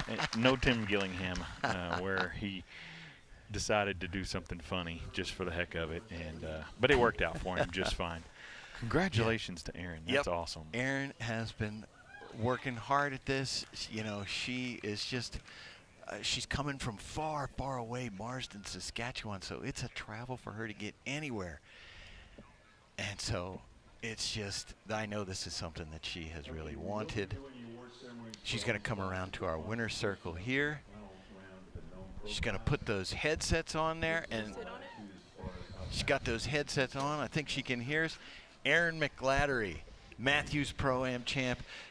Before you get to that, I told folks, I believe this is your first ASA win. It is, finally. How does that feel? Tell us about that. Yeah, it feels awesome. I had a really good day right from the start. I changed my game plan a little bit this weekend. I decided I'm sick of hitting just below the uppers. I'm going to aim really aggressive all weekend and just see what happens. I've been judging good enough, I figured, to try that game plan, and it worked out. So you said you changed that game plan a little bit. So you shoot at uppers primarily? I shoot all uppers, and in the past, I just haven't had the confidence in my numbers to aim right at them. But I've been working hard on yardage, and I've been judging really good, and I said, you know what, I'm going to give it a try and aim right at them, and my setup's working really great. So. Well, you know, we hit the practice range together with Darren Christenberry in Kentucky, and I watched you shoot a lot of good arrows. So it doesn't surprise me at all to see you get this win. Congratulations. Congratulations, Erin McGladdery, Mathews Pro-Am champ, and your first ASA victory. Thanks so much.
#1 qualifier in the women's shootdown, Sharon Wallace. Your first place qualifier, Jeff Rainey.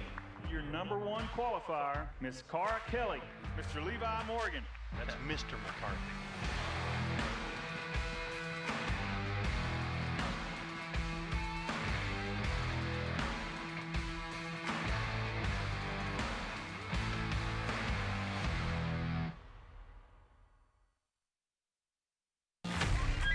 Yeah! Elite is the world's most advanced and accurate archery experience. We challenge you to go to your local retailer and ask for Elite to demo the Omnia today. CBE, that's custom bow equipment. I'm talking about field tested, podium proven. Wow, what a match. Premium archery accessories. Check out the full line at custombowequipment.com.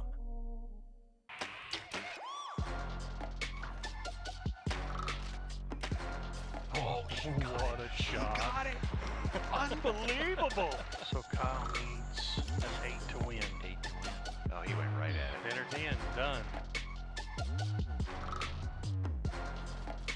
This guy is unreal. That's it. And he got it. Never played safe Gillingham.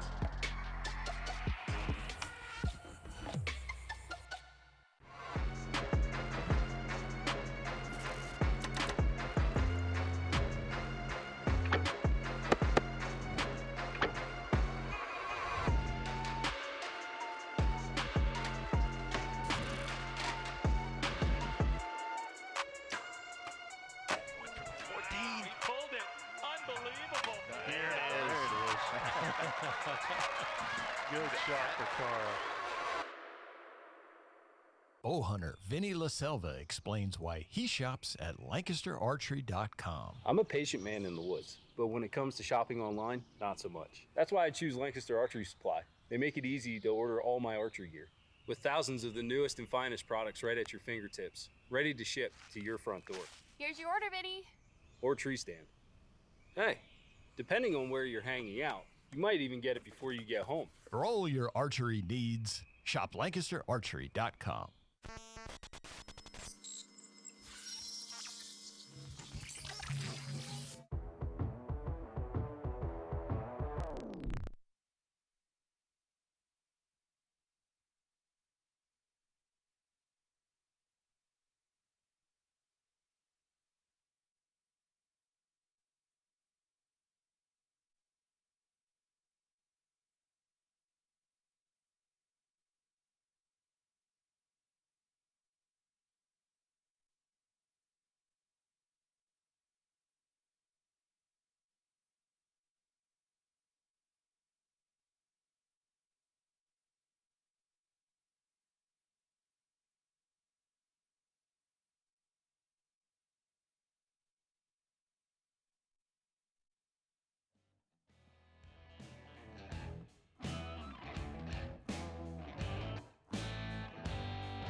Yeah, the heat and humidity always plays a factor here. Lighting.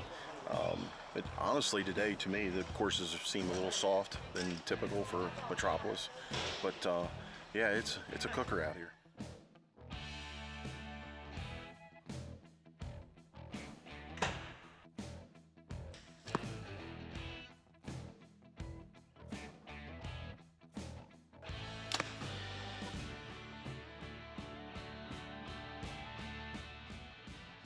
All right, welcome back, everybody, to the Mathews Pro-Am here in Metropolis, Illinois. Senior Pro Nathan, there is our leaderboard. Break it down for us. Jeff Hopkins continuing what he started early this year, which is, just shooting on fire, and he's at 422.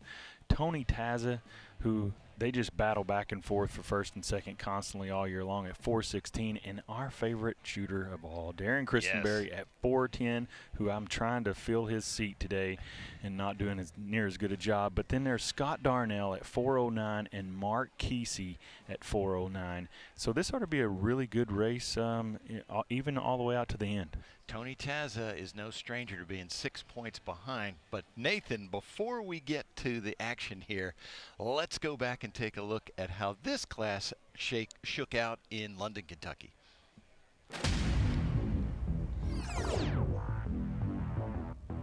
if he does what he's supposed to do, hit 10s, he's going to be just about untouchable. In the Senior Pro Shootdown, Jeff Hopkins carried a commanding 11-point lead onto the finals field. Basically, all he had to do was play par and make everyone else chase him down. He's going to be tough to catch. It's going to be hard to catch him. Of course, that's all he had to do in Minden. And Tony Tazza gave him a good scare before Jeff ultimately walked off with the win on the 6th and final arrow. With 112 and 1-8, Jeff posted that par score through the finals in London, needing only to hit the target with his 6th arrow to take his 2nd win in a row and his 3rd for the 2023 season. He shot a 10 and took the win, which is his 3rd in London over the course of his long, illustrious career. Yeah, I guess like the song 3 out of 4 ain't bad. Yeah, out there in the dark this weekend, it's hard to see, and just saw great numbers all weekend out there for the most part, but it's just a few targets. And out here, you come out in the light, it's different. You're trying to be cautious because you don't want to give up the lead, and you want to be aggressive too. And you know, a little nerve-wracking, but very thankful, very blessed, and so thankful for my family and all my sponsors and everybody that make all this possible.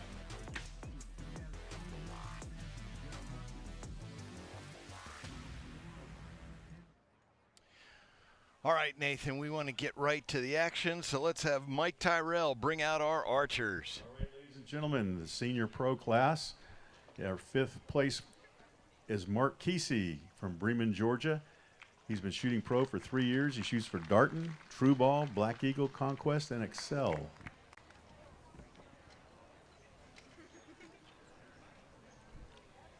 In 4th is Scott Darnell from Bismarck, Arkansas. He shoots for Prime, G5, Spot Hog, and Bonning. Darren Christenberry from Spencer, Indiana.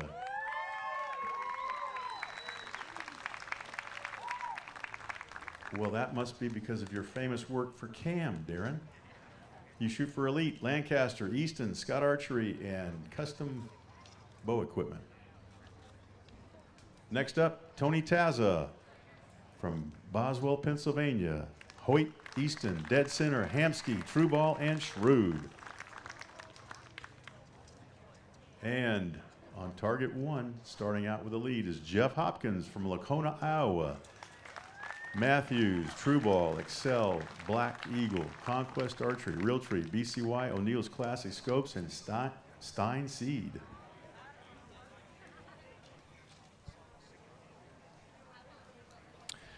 All right, Nathan, here we go. There they are. Look at the twin towers there. Jeff Hopkins on the left, his son Scott on the right. Probably the only person out here as big as Jeff is, but he's a legend. It used to be his mini-me, but it's not anymore. It's just his other me. Yeah, Jeff Hopkins, legend in the game of 3D archery. He's been doing this at a high level for a long time. All right. Yes, he has, and he has a pretty good lead here, but like you said before, Tony's chased him down once before, and we'll see what happens here, and here they go. If you've watched the Competition Archery Media broadcast, there's Darren Christenberry, who frequently sits here alongside me. I'm glad to have my buddy Nathan Brooks here. But Darren has been on fire, and we're happy to see him. That's where he wants to be. We're happy to see him out there. That's right. I couldn't be more happy for him. Looks like a pretty good shot. Just left that 12 there on that javelina, and I think that's the longest target out there. So for him to start on that one and get that close, that's a pretty good start for Darren. It is. So Jeff Hopkins on that boar. He starts out with a 10 there. Remind everybody, if you have a orange cone out in front, leave it there until after your target is scored. Moves him to 432. Next up is going to be Tony Tazza on the Antelope. All right, next up, going Tony 10. Pursuer at 10. Just straight over that lower 12. And Nathan, our wind is gone. Yeah, it's dead. Dead. Yeah, this should make for a really interesting shoot off here, because the conditions have turned into something great. There's no shadows. The cloud cover gives them a really good, stable light that they can judge in and see on the targets. So all these conditions have actually turned to their favor. right in there. This is going to be Scott Darnell. He's on the leopard there. So all these archers, they have lenses in their scopes there with magnification. I'm pretty sure there's no one out there who doesn't shoot a lens. So it's blowing up the targets. It's a prerequisite when you enter the senior pro division. You have to add a lens because there's some sort of lens that needs to be added to your eyeballs. And I say that because I'm not far off from that and seeing that change every day. Oh, is this Mark Kesey? That's Mark Kesey. That's going to be a close one. Super close. Oh, wow. So this is Mark's. Is this Mark's first or second year in the senior division? I want to say it's his second. I remember, but he got a 12. I remember seeing him in Open Pro, but I can't remember if that was last year or the year before. Mike Tyrell took our cards away, so I can't check that. But I can't remember either. Yeah.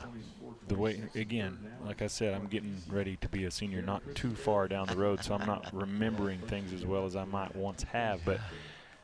But Mark and I have shot together a lot over the years. Actually, every one of these guys that are out there, I've had a lot of time shooting with them. And you know, obviously, Darren and I are really close. And I think the last tournament, he and I both were in the shoot-off, so neither one of us got to be over here working with you guys.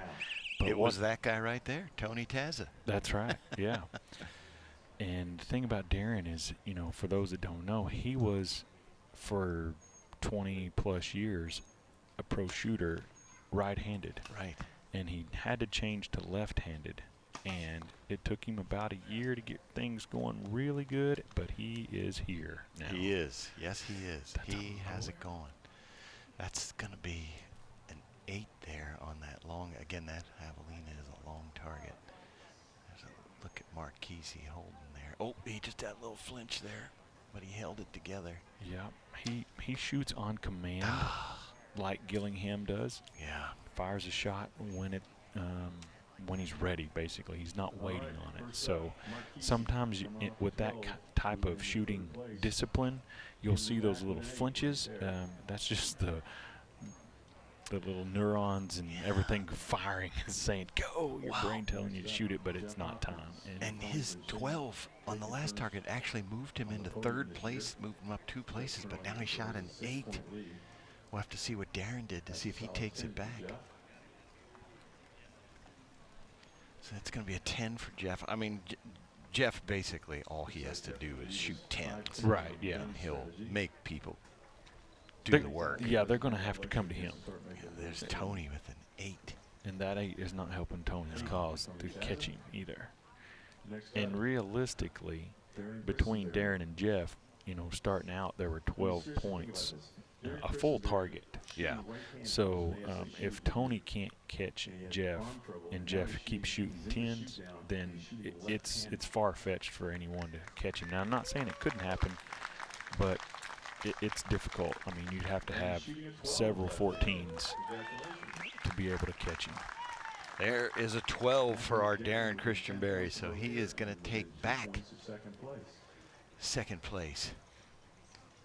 Excuse me, 3rd place, but I believe, yeah, he's going to be 2 points off 2nd place now behind Tony. Yep, closing the gap. And an 8 for Scott Darnell, moves him to 427. So we're going to wait for our scoreboard here to reshuffle. Scott is a sales manager or a sales rep in the archery industry. He reps for Prime and every manufacturer you see on that shirt. He covers Arkansas and Louisiana, and I'm not exactly sure all the states, Tennessee, I think, but yeah, he works in the industry as a sales manager.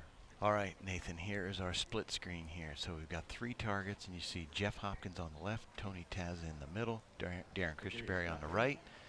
They are shooting the target that is underneath each of them, so you can see their shot. where it's going to go. Notice there, real quick, I wanted to say this just for the people watching. Tony's got the cone out in front, which means he's called for an upper 12 on the leopard, and Jeff and Darren are both shooting at the lower 12s on their targets. Darren just left. Jeff got it. Smashed it. Got it. My gosh. Tony left. So that javelina that he just 12, that's the longest target out there. We don't know how far it is, but this class is 50-yard max, give or take a little bit, little wiggle room, but 50 yards is the max that they're shooting. And Nathan, talk about that. If he, whatever distance that is, if he's a yard off, yeah, I mean, that's bad. Yeah, at 50 yards, if you miss a yard, if you misstyle your sight a yard, like say you put 49 on it and the target's actually 50, he's going to miss at least an inch, if not more, at 50 yards. Just off the top of my head, I'd say it's probably about an inch and a half at that distance. Yeah. So you have to be able to judge the distance extremely good to be able to get, your arrow close. Right, and he just smashed it. So yeah. He got that one on the numbers. That was Mark Kesey went for the 14, and he shot an 8. Well, he had to do something there. I mean, you've got 5 targets to make a move. You don't have time to just, well, let's see. I need to shoot 4 or 5 targets before I get ready to really make a move. It's over. It's over. You have to do something quick in this shoot-off. So Jeff did get that 12. There's Tony Taza on the leopard. That's going to be a 10. 10 for Tony. So Jeff now maintains a 10-point lead over Tony. Number 3 on the scorecard, the number 1 our hearts, Darren Christenberry. Darren Christenberry should be shooting at this turkey, I believe. 10 for Darren. And he takes a 10. All right, so he is now in 3rd place. All right. Gonna have our scoreboard reshuffle here. There you see it, 454, 444, 442. Oh, Mark Kesey, no, he has moved into 4th place at 437, and Scott Darnell in 5th at 432. That low arrow on that Russian boar is going to haunt Scott. I don't think he's going to like that, but you move on. We just keep shooting. So this will be our 5th arrow, and right now Tony Taza is the only one within 10 points of Jeff Hopkins. So that man right there, he wants to do something. So there he is, left-handed. I can tell you he's shooting right at 30 to 30 and a quarter inch draw length. His alignment looks great. He's gotten super steady. He called upper. He got it. He did call upper. Yeah, he was shooting the boar. He got it. Yes. There you go. There it is. There's the fist bump. There you go, Darren Christenberry. Now, what did Jeff Hopkins do on the leopard? The leopard is the shortest target out there. 12 for Darren Christenberry. There we go. Inside out 12. Next up, Scott Darnell. So Scott Darnell is up next. He's not liking the looks of that, it sounds like. No, and low again. That last arrow forced his hand to have to start doing something, getting aggressive towards the 14s, and 8 points there for that effort. High risk, high reward. Next up, Mark Kesey. If you get it. Yeah. Javelina, that's going to be an 8. Going to take him to 445. Now, here we go. I have not seen his target yet, so I have no idea what he did. But he called upper. And if he got it, he hit the lower. Yeah, he hit the lower. He hit the lower. Jeff Hopkins always shoots at the lower. What? Oh, he's saying he didn't put the cone out. I was going to say, Jeff Hopkins always shoots at the lower. He has the cone out. I guess somebody didn't move it back. But I don't know what that means. It's still, I believe it's the responsibility of the shooter to either move the cone back or wherever it's at. Yeah, Tony had moved it out front. Has to be more mindful of our cone. Let's see what they come up with here. We'll And see. a 10 for Tony Tazza. No, they gave. They're sticking with it. I think you're right. It's up to him. Let's see when that scoreboard changes here. Don't put the orange cone in front of you or leave it in front of you. Nope, they gave him a 10. Yep, you're right. That's his responsibility. So there you go. I was going to say, he never shoots at the uppers. No, he and doesn't. Smash the lower.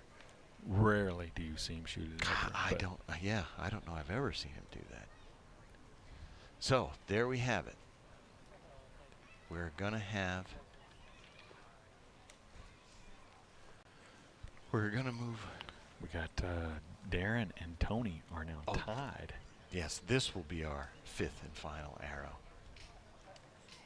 So Darren and Tony are tied for 2nd now. I don't know who has. We're having a little discussion here to see about that score. All right. And gentlemen, let's look at the cord. 464. Nope. Jeff Hopkins. 10 They're points keeping ahead it. of Tony Yep. Tazza Okay, and you're Darren right. Christensen. Hey, Both if tied you at walk up and the 454. cone's up there, you got to move it Tony back. holds a 3 bonus ring lead Yeah, over I mean, Darren. Scott I mean, I hate that for Jeff. I really do. That's. I mean, he made the shot. He did everything he needed to do, except move that cone back because that's not what he wanted to do. And I know that's not his focus. His eyes are down there on the target, on what he's got to do as a shooter. But he's experienced, you know. Typically, what happens is after the shooter shoots, they move the cone back. Yeah. And he just walked from his target over and wasn't paying attention. Yeah. And it was already out there. And he's like 9 feet. Yeah, there you go. He just smoked. He's like 9 feet tall, so he probably didn't see that little cone down there. That's true.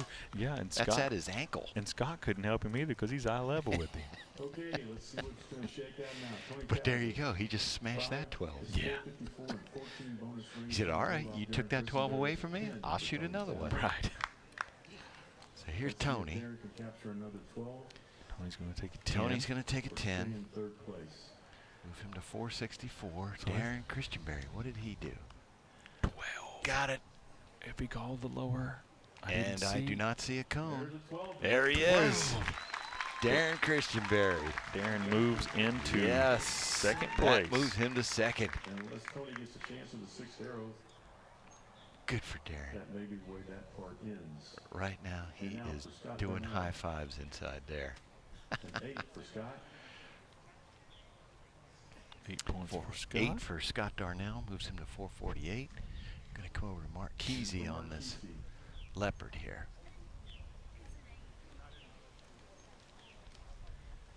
It's John Clifton standing there with Scott. He's a good friend from 8 Arkansas. for Mark Kesey. Mark, Straight he left shot for Mark. 4 straight 8s. He should have been at the casino. Four straight 8s for Mark Kesey. And for our Mike leader, Jeff Tyrell Hopkins. says he should have gone to the For casino. 12 here, you can close the door on Mike's everybody. always got something to say. At 12 here, So. closes the door on Tony Tazza. So there we go. Yeah. I hadn't thought about that. That's Darren it. Christenberry moved himself right into Right. 2nd place. So we only have a shoot-off final arrow for Darren and Jeff. Yep, Tony Tazza is going to finish in 3rd place, but he will not get to shoot the last arrow. Mark Kesey finishes 4th, Scott Darnell in 5th. So we're going to go on to that last arrow with Hopkins with a 10-point lead over Darren Christenberry. And, you know, Jeff not putting that cone out there allowed this shot to happen. That is correct. If Jeff Hopkins win this one, this will give him 4 of 5 wins this year. He has just been on fire today. He came into the round kind of not necessarily where he wanted to be, and then he just caught fire. Oh, yeah. Took off. So, you know, I've shot with Jeff my entire shooting career, and when I stepped into the pro class, he was at the top. I mean, he was just so dominant for a long time. And hey, he would be that way. He much like Danny McCarthy or Levi Morgan, I see the same thing in Jeff where, I mean, he might be just subpar, hanging around even, and next thing you know, you're talking to him, how'd you finish, Jeff? 20 up. that wasn't even possible, was it? Well, I had 10 to go. You must have hit every 12. Well, I did. Okay. Yeah. You know, and you just scratch your head and walk on. You just think, wow, that's just amazing. It's like a gear that they just switch. And so we have our last chance archery, last chance arrow. It is going to be the turkey. Scott Parrott has moved the cone up. It's just going to be Jeff Hopkins and Darren Christianberry shooting at it. Yeah, Jeff Hopkins has a pretty significant lead on Shooter of the Year. That, of course, is a sort of competition. It like rewards the most consistent archer over the course of the season. There's 6 tournaments. You have your first 5. You get to drop one of those scores. So you take your 4 best from there, and then you have to shoot the Classic, which is our last tournament. So Jeff is in a good position for taking Shooter of the Year in the Senior Pro class. And he's in a good position to win his 4th out of 5 tournaments right now. As much as I'd hate to say this, right now I'd put my money on Jeff winning. Yeah. And I don't hate to say it because of Jeff, and just hate to say it because of my buddy Darren. That's right. But the Jeff has just shot amazing. Yeah. The last event where he shot, what was it, 26 up the first day.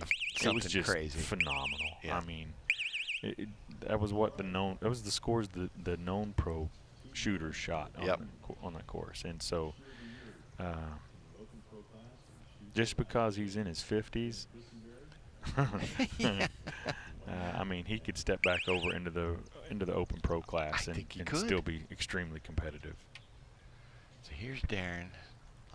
I would imagine he's going to go for the 14. Why not? Yeah. Good pressure. He's so easy when he shoots his shot. It just looks effortless. Ah, just right of it. Oh. On the right side, that's going to be a 5. So Jeff doesn't even have to shoot an arrow. He doesn't have to shoot it. But I'm guessing that Mike's going to say, hey, how about you you do something for the crowd here? Jeff's looking over. He's asking Scott, do I even have to shoot this? Here we go. Mike always conjures something up for these guys. You know, when they're in a position like basically they've won the event. You know, we saw on the rewind there where Emily had to shoot the hyena target in the head, and she did. And then Mike said, "Hey, if you do this, we'll hand it to a kid in the crowd." So there's no telling what Mike has conjured up. I don't know if you heard him. He is saying that if Jeff can shoot this in the head, Mike is going to give the turkey to his son Scott, and then Scott has to give it to a kid in the crowd. So here we go. In the crowd, you could hear all the kids saying, "Shoot him in the head, shoot him in the head." Now, that's not the easiest head to hit there. It's a little thing. Not at all. Our camera is set up on the scoring ring, so we'll see it in the upper left there. Oh, and he got it.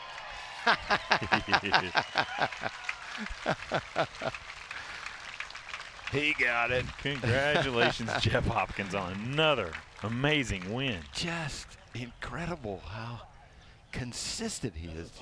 You know, Mike Terrell says, it's a 5.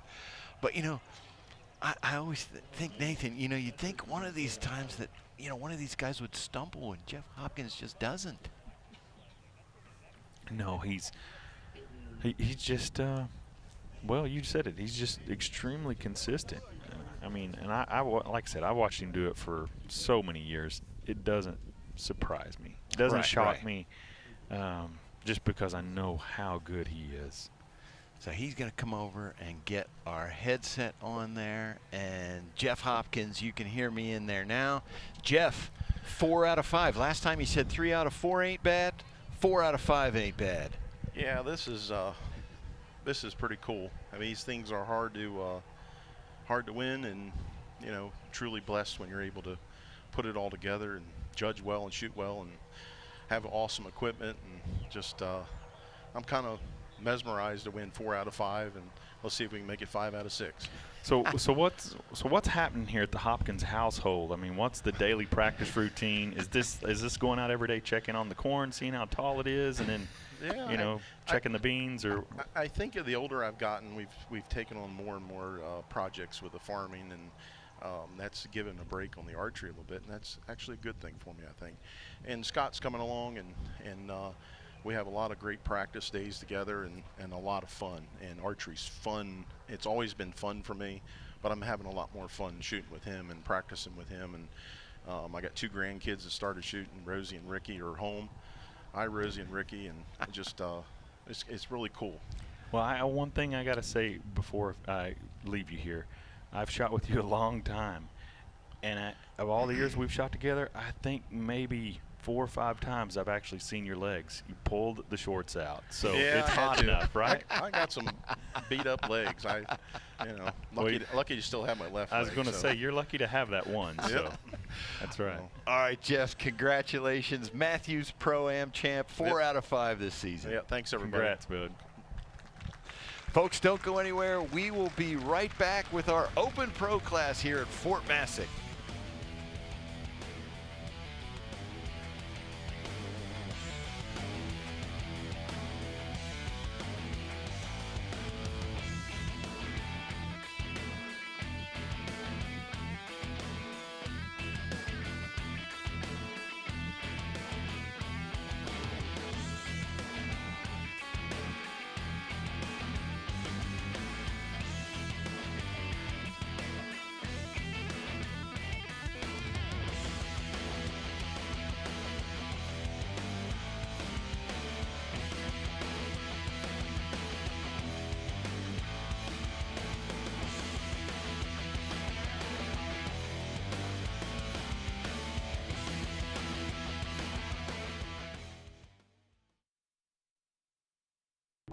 Jeffries, Mr. Ryan Reed, Chris Hacker, Alan Connor, Benny Barger, and your #1 qualifier from Voorheesville, New York, Jacob Sluzard. I thought I could hang with these guys, and I wanted to prove that, but winning after 5 tournaments it's a lot.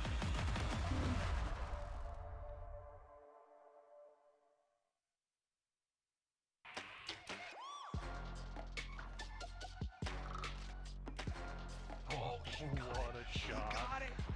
Unbelievable. So Kyle needs an 8 to win. 8 to win. Oh, he went right at it. Entered in. Done. This guy is unreal. That's it. And he got it. Never played it safe, Gillingham.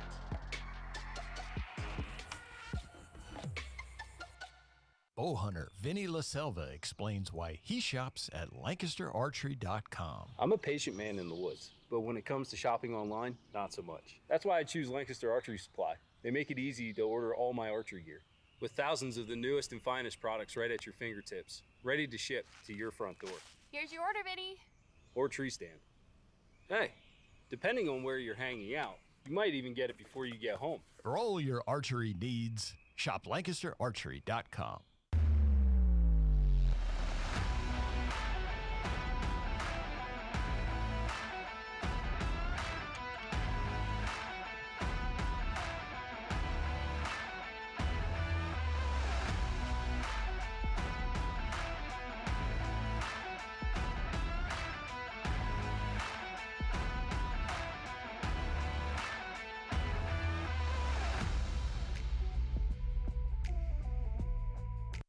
The #1 qualifier in the women's shootdown, Sharon Wallace. Your first place qualifier, Jeff Rainey.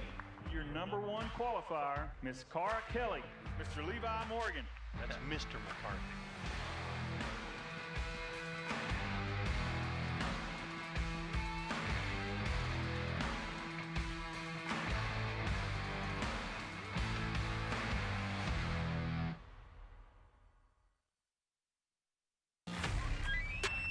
Elite is the world's most advanced and accurate archery experience. We challenge you to go to your local retailer and ask for Elite to demo the Omnia today. CBE, that's custom bow equipment. I'm talking about field tested, podium proven. Wow, what a match. Premium archery accessories. Check out the full line at custombowequipment.com.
when you get sweating like this, I feel like I have to really try and keep myself dried off because grip pressure slides and then release pressure slides and then fatigue.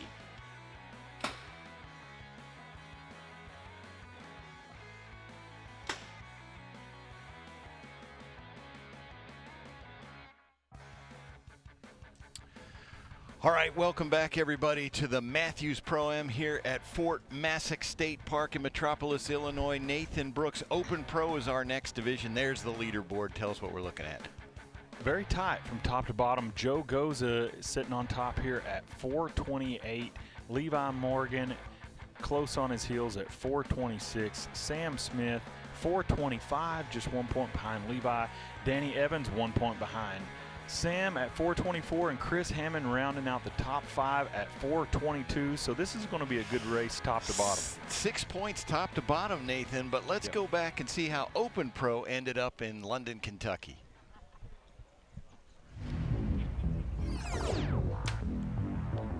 There you go, side by side.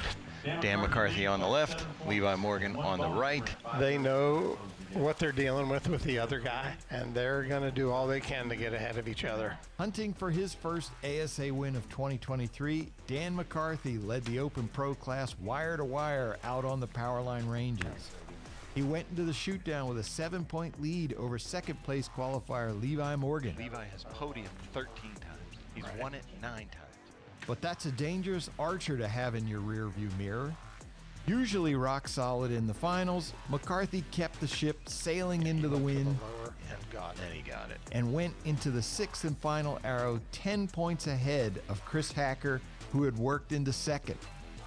So he goes after it and comes up a little short. Hacker shot an 8, which meant, like his wife, Dan didn't even need to shoot his last arrow to take the win.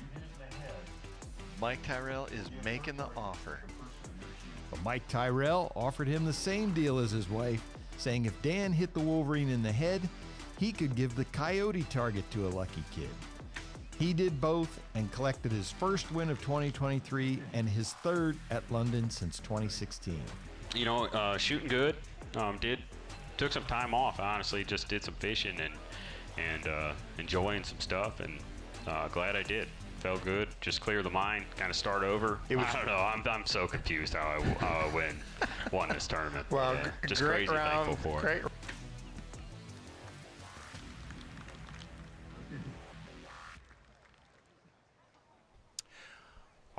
All right, Nathan, let's get to the action. Mike Tyrell's going to bring out our shooters. All right, the Open Pro class in 5th position right now. Chris Hammond from Norman, Oklahoma.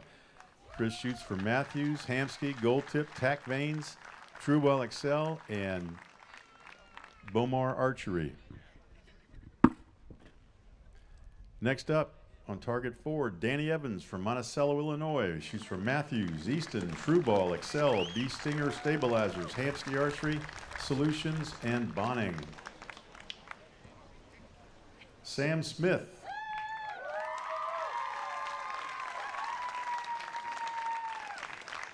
Yeah, wave to the crowd, buddy. Carnesville, Georgia, Mathews Archery, Trueball Excel, Hamsky, Black Eagle, and Bass. Also, let's note that Sam and our buddy Chris were back-to-back Rookies of the Year in 2019 and 2020. Speaking of Rookies of the Year, we got another rookie coming out, Mr. Levi Morgan. Uniontown, Pennsylvania, shoots for Mathews, Leupold, QAD, Tack Vanes, Excel, and Gold Tip. 13 Shooter of the Years. Joseph Goza from Henniger, Alabama. Shoots for Darton, Black Eagle, Conquest, B3, Bowfinger, and Hamsky. He is also a 7-time ASA Shooter of the Year. So between the two guys on targets 1 and 2, we have 20 Shooter of the Year awards. This is going to be fun because these guys are all within 10 points of each other, all 5 of them. All right, so Nathan, before we get to the action here, we have to call out that our Competition Archery Media broadcast team, one of our own, Mark Bacon. It is his birthday today. Happy birthday to Mark. He puts in a lot of work out here. Folks don't get to see it, but I know all the work he and the rest of the crew put in there. So happy birthday, Mark. Happy birthday. All right, so there we are looking at Danny Evans. So Danny Evans is out here. It's great to see him out here. 1 week ago, Nathan, of course, his father passed away, his father, John. So we are certainly thinking about him. They're thinking about him at home. We'll start your 1 minute. Yeah, he was, you know, after he finished his round today, you could tell it was really heavy on his heart, and it meant a lot to him to be able to make this shoot off. Obviously in memory of his dad, because I knew his dad well. And you know, they loved archery, and look at that 14. First arrow. Okay, here we go. That's not a bad way to start. No, it's not. And they shot together all the time. Danny was there all the time shooting in the backyard. They had all the targets set up there at John's house. It was a really nice setup, and you know, obviously they had a wonderful relationship. So this means a lot. Yeah, and this means a lot. That's going to be a 10 for Joseph Goza. So look at Joseph. I'm hoping we can get a shot of Danny Evans's pants at some point here, because we'll tell you about it if we can get a shot of it. That is a close arrow. There it is. Whoop, whoop, whoop. Hold on. He said he made a mistake. Oh, Scott said he made a mistake. Made a mistake. He had the wrong. I was kind of. He picked up the wrong card, he said. That was Levi's. There you see Levi holding up.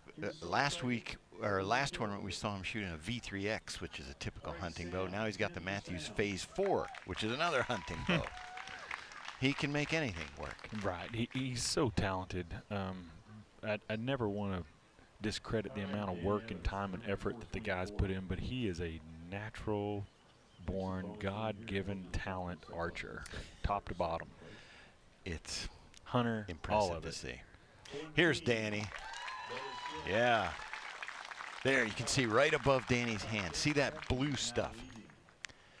That's because you see the back of his stabilizers, his dampeners are blue. They were melting from the heat this weekend. Well, you can see the one on the white on the front stabilizer. It slid forward a little bit, and you can see the blue streak. That's how hot we are this weekend.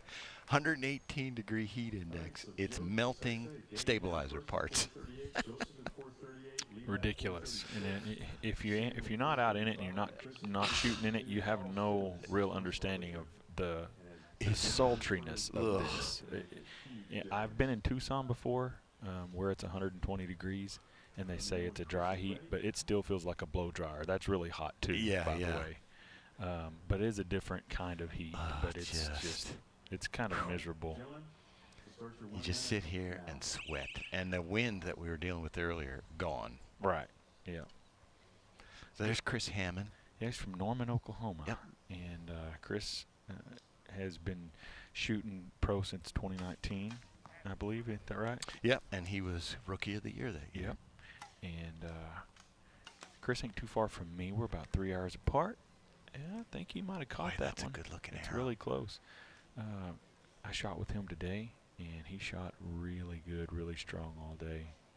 And he is also shooting the Mathews Phase 4 hunting bow, is Chris Hammond. Yeah.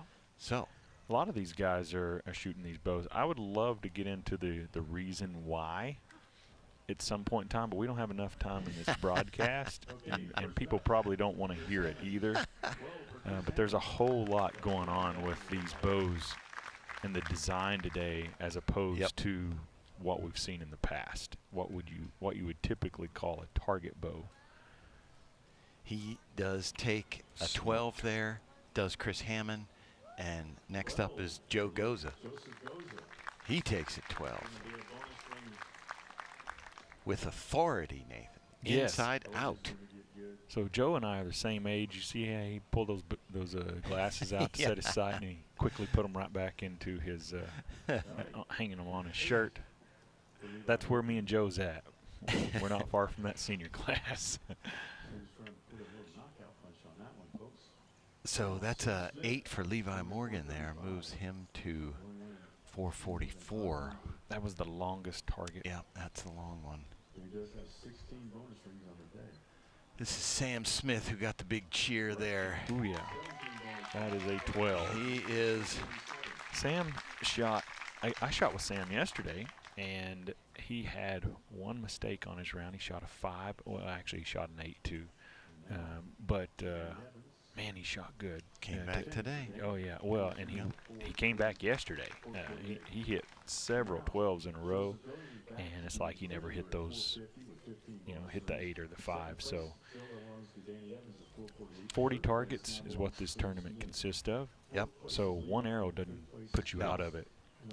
But check this leaderboard out now, Nathan. We've gone from Joseph Goza in first. Now Danny Evans, who was in fourth, moves to second at 448. Sam Smith, who was in third, stays at third, but Danny has gone in front of him. Levi Morgan and Chris Hammond are fourth and fifth at 444. Just that fast. So shaking up that board, that's after 2 arrows. There's Levi taking a deep breath there, so you know if he dropped points like that, there's probably some bonus rings in our future. Some attempts anyway. Oh yeah, I love this look right here. Here we go. These 3 targets. You got Joe Goza, Levi Morgan, and Sam Smith. Levi shot at the 14. Looked like he come up just short. Joe's got it smashed it. Yep, and Sam is just off of the 12 on the turkey. Danny Evans is at the front there, so that's the bore. He's going to take a 10. Levi comes into these shoot-offs, though, with the idea of I'm going to win or I'm going to go down, way down. Yeah. Go down fighting, so. He's going to go for 14s and hit them or not. Right. He's had a lot of podium finishes. Now, he did tell me at the last one, when we walked onto the shoot-down field there, he told me, he said, I'm going for the win. I'm not worried about the podium. And then as we got a few targets in, and we had to have our shoot-off for the 3rd place finish, and he cornholed the middle of that 12 ring, I said, I think you're lying about that podium thing, and it doesn't matter to you. Yes. Because he beat me in that center closest to That's center. right. You should have reminded him of that before he shot it. I did. I took every opportunity. It didn't affect him. So that's Levi there on the leopard. Yeah, that's going to be an 8 for him. So what that is, more than likely, that's either he misjudged the yardage about 2 yards, because at that distance, that's one of the shorter ones. Yeah. Or he might have had the right yard. He could have just been a little bit low when he fired, because a lot of times shooting at those 14s, it's kind of tricky, because you're not that's not a shot you practice all the time, aiming up high like that. So yeah, we need to mention in normal qualification rounds that 14 is not in play. Only out here is the 14 in play. Right. So, when we go out on the practice course before the tournament starts, we really don't spend any time shooting at 14 rings. Right. We just shoot at 12s and judge the distance. Still within 10 points. Yeah. He can make a move now. They've both been trying to find that 14 ring so far. Levi has actually said, oftentimes it's the shorter ones that give him problems as compared to the longer ones. Yep. Let's start your 1 minute now. You would think the opposite, but that's how it works for him. So 462, Danny Evans 458, Sam Smith, there you go, he's in third, 457. Just left there. Yeah. I think we've only got one upper 12 called, and it looks like it might be Danny Evans right there. That's not a long hold. I was going to say. It's just I long was just for about to say that. For Danny Evans, it's not long. For No. most people, that would be long, but it's not long for him. No. So. All right, first up, Sam Smith. Looked like he ran at the 14. Yeah. Actually leading by 1 bonus ring over Joseph Goza. It's a good look at Joe there shooting at that lower 12, and that's going to be really close. Super close. 10 for Sam. So first up for Sam Smith, he's going to take a 10. Move him to 467. Shooting at that 14. Yeah, he though, went I for do this believe. 14. Just missed it. For an 8, it's going to be 466 for him. I really like that play right there. That, Why not? Yeah, that's one of the shorter targets we got, and he's 4 points behind first. Yeah, he's wanting to win just as much as anybody, and you're not going to get that win from Joe Goza if you don't try and make a big move. Yeah, and I think that was a smart play. Yeah, he may have gave up second place. I mean, at this point, you still got lots of a few arrows left, but that was a smart play for Danny. Here's Joseph. That's going to be a 10. Yeah, and the antelope, actually, in looking at the targets, that's one of the ones where the 14's a little easier to see. Yeah, for sure. And the way the lighting is right now, I think we mentioned this a little bit earlier, but we've got cloud cover, so there's no shadows dancing on these targets. You can notice that they're you're just dealing with the way the light hits the target naturally, and so there's nothing glaring one way or the other, and they have good aiming points, and nothing's dancing around as far as what they're having to aim off of. That was a 5 for Levi, just right of that 14 ring. So, yeah, here is our leaderboard. Now, Sam Smith has moved into second place. Joseph Goza leading, 72. Sam Smith, 467. Danny Evans, 1 point behind at 66. And then Levi and Chris Hammond at 457. So at this point right now, it would just be our 3 top guys who would move on. And this is our 5th arrow here. So we're going to shoot this one and see who gets to go to the 6th arrow. But right now, Joseph is doing what he has to do. Cruising, he's on cruise control. Really good look at Sam. He shoots with a extended arm, like his left arm, his arm is pushed out straight. There's no bend in it. And he got that. Yeah. He got that 12. So look at Joe Goza. Who shoots with the opposite, a little bit of bend in the elbow. Yep.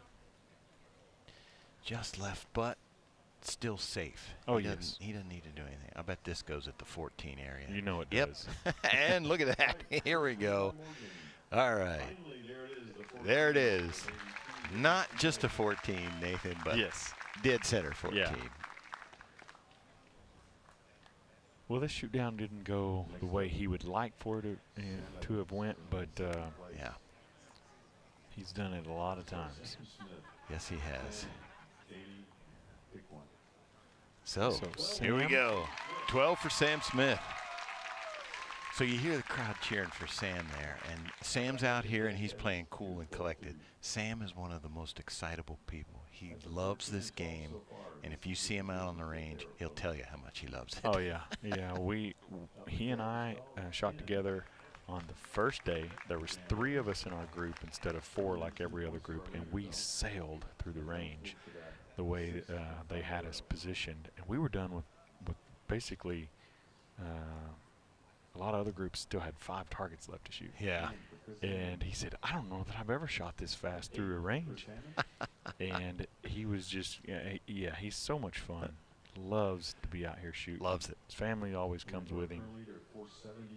His father, Kevin, passed away within the past year, and he was a big fan of Sam's. Yeah, we miss him. Mom and sister, they're always out here. Mm-hmm. Joseph takes a 10 for 482. All right, so yes, for our 6th arrow, there you have it. Joe Goza, Danny Evans will shoot first at 476. Sam Smith will shoot second, 479. Joe Goza will shoot last at 482. Levi Morgan takes 4th, and Chris Hammond takes 5th. For our last chance arrow, last chance archery, last chance arrow, we are going to move to I think I heard Javelina. I'm told to the Javelina. Let's see. Yep, there they go. That was the longest target out there, so that does give them the most option to, you know, move around and create a different shot opportunity for these guys. You see them throwing them rocks on there? Well, that's just because the wind keeps getting up and we never know what's going to happen. Yeah, it's doing nothing now, but Right. in 2 minutes it could come blowing off the Ohio River behind us there and just knock it over. But we believe we're good for storms. Yeah, I think when we started this, it was probably blowing 15 miles an hour or better. It was blowing so much that we didn't even put up our signs around the. Yes, normally our shooting area is framed by signs, but it was blowing so much they just kept falling down. So Scott Parrott has moved the shooting line forward. As we said, Danny Evans will be up first, Sam Smith second. All right, so Nathan, as Mike Tyrell just said, they're doing their 1 minute judging. So you're out there, what are you doing? I mean, you're judging, but what are you thinking about? Well, since they have shot in this area already, they have a rough idea about how far that target was. So they're walking off the line. They're confirming what it looks like to them. Does it look like it, you know, it should look like for how much they've moved. Right. Because the interesting thing is, if you change the angle, if you step over, you know, to the left or to the right of where you were shooting that target before, you create more distance at the target. So that can really fool you. So like I said, you just want to double check, make sure that you've got everything lined up. You know, you understand what you're getting ready to do. Maybe it's even trying to find an aiming mark. You know, conditions are good right now, so that's not going to be difficult for them. But if the wind was blowing really hard, they might even be looking at a spot trying to figure out how far off they need to aim. So if he shoots the 14 here and hits this, which he is 100% capable of doing, that would be huge. Because number one, it's a tiny little 14. Yeah, look at that little 14. Man, that is. But that puts the pressure on Sam to have to shoot a bonus ring.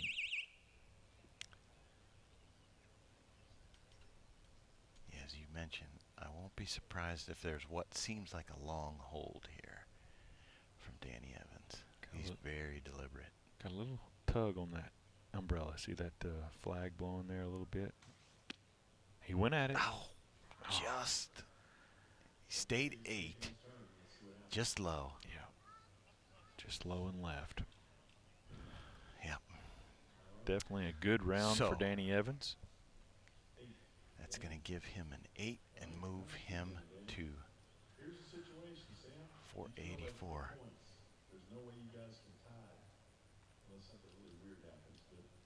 Yeah, Sam hits the target. He takes second. But he's 3 points behind. Nathan, What do you're you the think? pro. What do you do there? Well, I mean, a 5, he still takes second. yeah. I mean, I don't think it's that hard to figure out if he's got the bonus ring advantage. I didn't hear what Mike was saying. Does he have the bonus ring advantage over Danny? I think he does. I mean, but all he has to do, a 5 would give him 84. Yeah. I think he does. Yeah. If he's got the ring advantage, he's got nothing to lose here. Yeah. So, I mean, I'd shoot at the 14. Why not? Then it forces Joe to have to shoot a ring. And Joe will probably shoot at a 12. I want to see him smash this. Oh, center 10.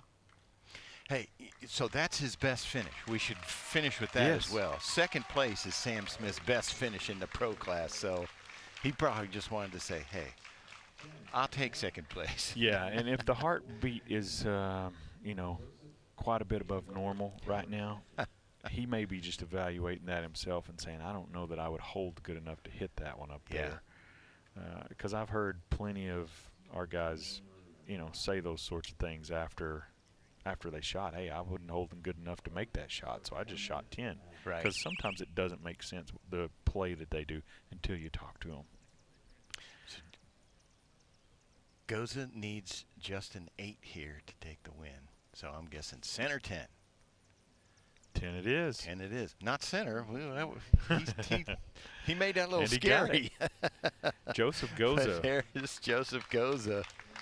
He's our champion. He is. There it is. It's official.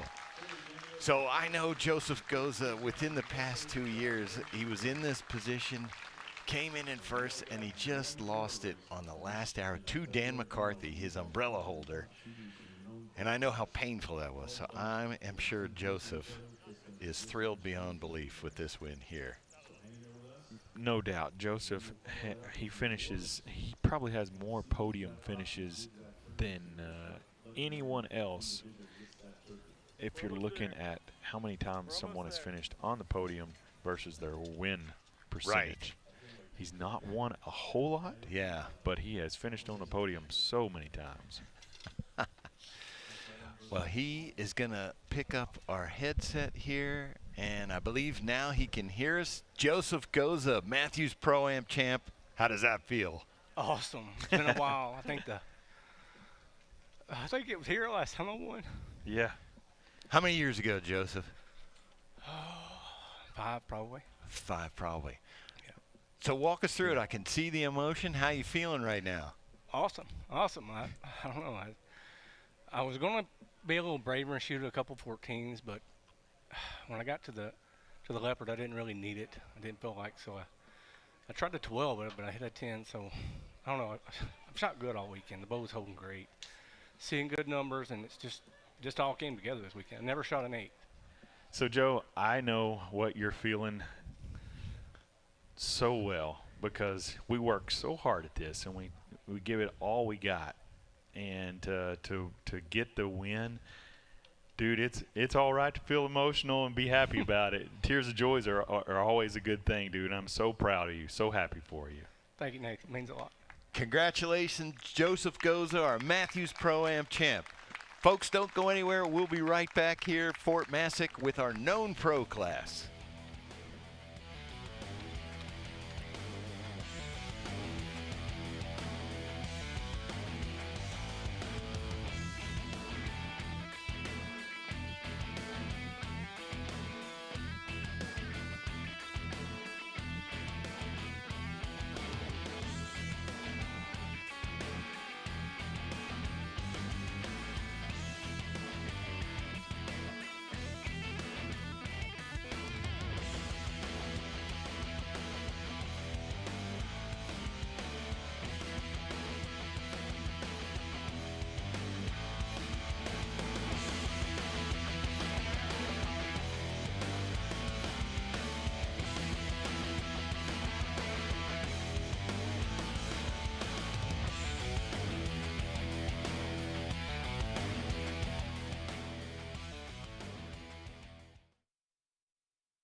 Ryan Jeffries, Mr. Ryan Reed, Chris Hacker, Alan Connor, Benny Barger, and your number 1 qualifier from Voorheesville, New York, Jacob Sluzard.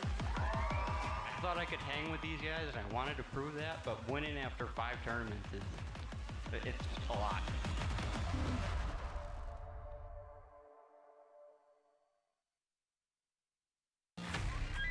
Yeah. Elite is the world's most advanced and accurate archery experience. We challenge you to go to your local retailer and ask for Elite to demo the Omnia today. CBE, that's custom bow equipment.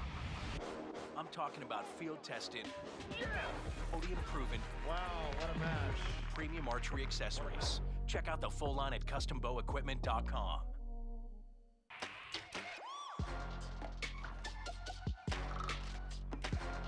Oh, what a shot. Got it. Unbelievable. So Kyle needs an 8 to win. 8 to win. Oh, he went right at it. Entered in. Done. This guy is unreal. That's it. And he got it. Never played it safe, Gillingham.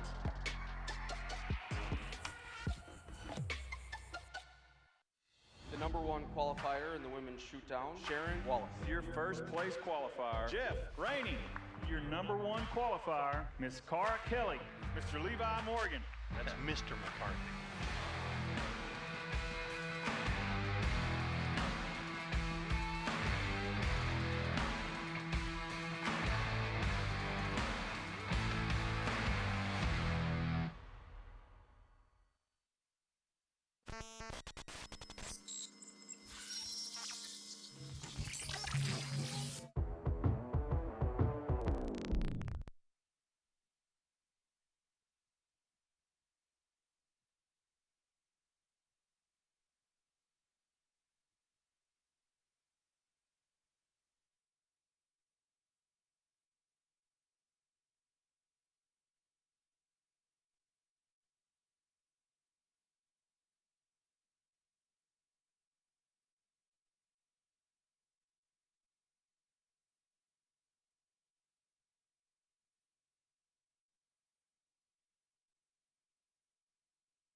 A couple of months ago I decided to come back and shoot in the known class, and man, I forgot how tough this class is.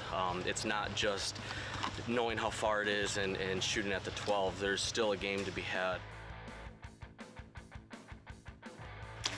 Yeah.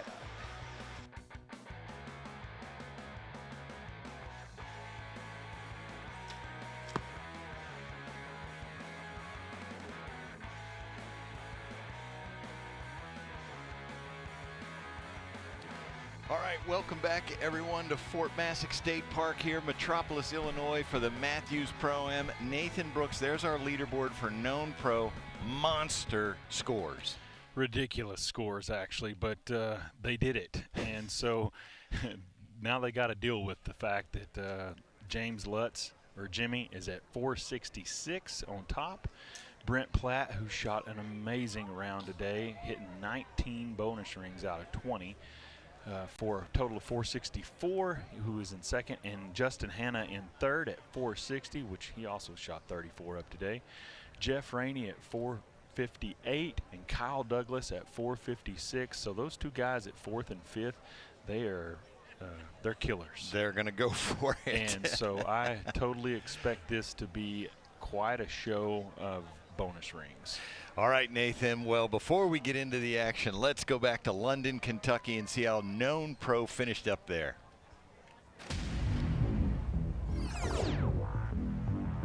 Arguably one of the most competitive divisions we have. So they hit a lot of ranks. They do. Of all the ASA Pro classes, the known pro shootdown is always a battle. Justin Hanna, whose only 2 wins in the known pro division have both come at London, went into the shootdown leading the class, although only 10 points separated the archers from first to fifth. Oh, Kyle got that one. The reigning 2022 Shooter of the Year and known pro Kyle Douglas shot a 10 on his first shoot-down target and then went 12, 8, 14, 14 to put himself in a tie for the lead. Crazy. 5:08 for Kyle Douglas. An 8 by Jace Boyles meant Kyle just needed a 10 to win, and he shot the middle of that ring to take his second title of 2023 and his second in a row at London. Well, that feels awesome. I've been working really hard these last few shoots and just missing the shoot-off, so put in a lot of effort, a lot of work into the bow and just making sure that things were going how they need to, and it paid off.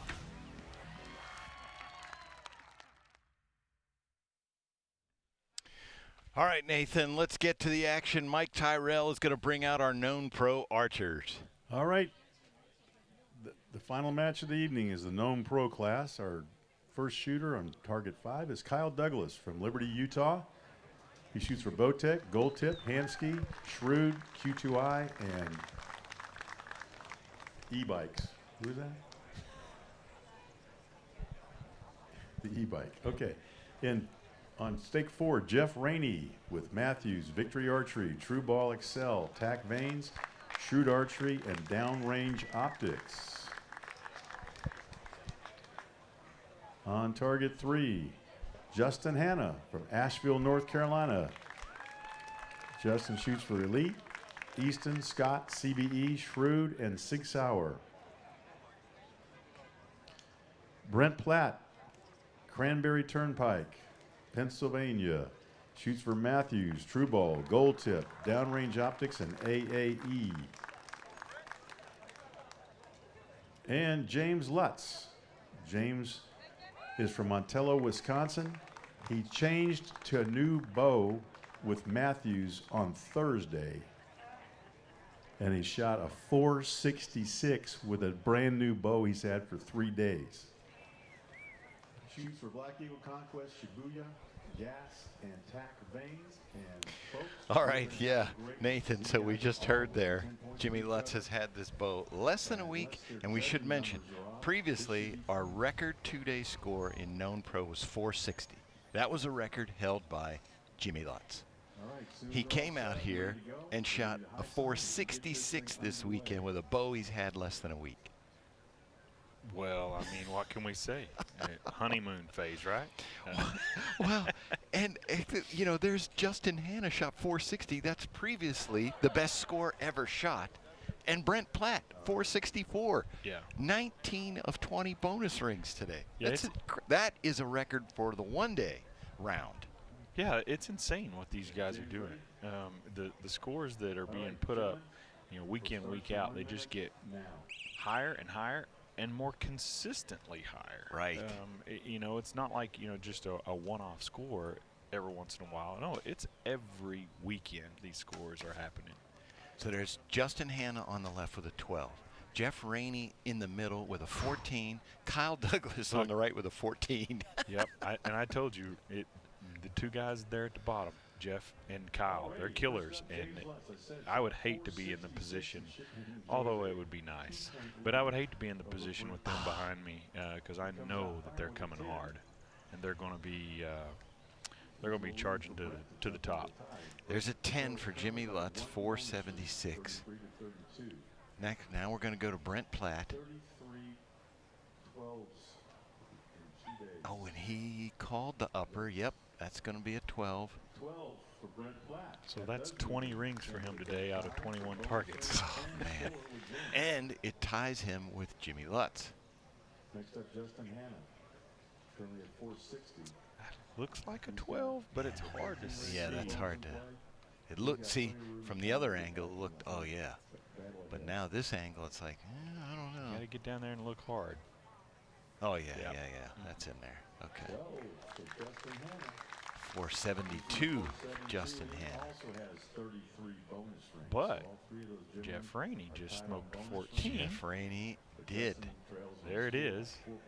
And he is always of the mindset of, well, I'm just going to go for first. Anything else doesn't matter. Right. A 14 for Jeff Rainey. Inside out 14 ring. And we saw what Mr. Douglas did Kyle as Douglas. well. Yep. Kyle Douglas is our 2022 Shooter of the Year. Of course, he won London and he won Foley already this year. Not to mention all the other dot tournaments. Yep. About any other tournament he goes to. He is the leader for Shooter of the Year in this class. He separated himself from Robert Householder this weekend. They were tied, but now Kyle Douglas is going to be the leader there. I don't guess you have any idea how that works out, though, with their drop score. I think the ASA score. Let me know when Kyle's ready. I don't. Yeah. I don't know. I thought the computer program accounted for that. It might not. I'm not sure either. In which case, they could still be tied. We'll have to see. But Jimmy Lutz, Justin Hanna is actually in third place for Shooter of the Year, and then Jimmy Lutz. And Jimmy Lutz has a big decision to make here because he wants to go to the World Championship. So he is a former world champion in World Archery shooting for Team USA. But boy, if you shoot a record score like that, and you need the Classic, you have to be at the Classic for Shooter of the Year. He's going to have some thinking to do here in the next couple of weeks. Yeah, it's a tough decision for these guys to make. Looky there. Kyle Douglas just hit another one. Just shooting 14s. He's a killer.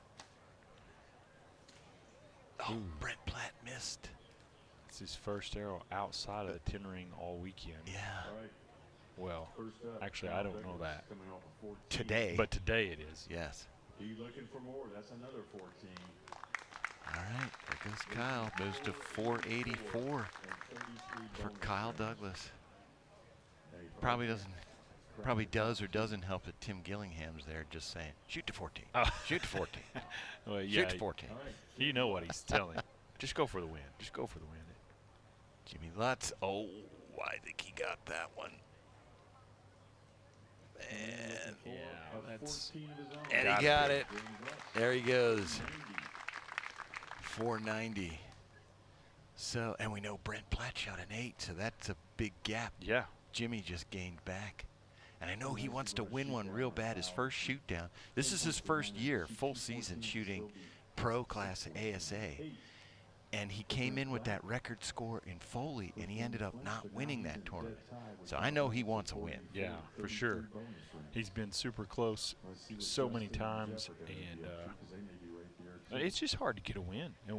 In this class especially, and I honestly think that going in with a lead in this class sometimes can be a bad thing because sometimes you almost feel like you're on the defensive instead of on the offensive. And when the 14 ring comes in play, like I said, you got Kyle sitting back here, you got Jeff right behind you, that they're going to go for them. And I don't know if you have done math very long, but 14 points multiple times adds up better than 12 points multiple times.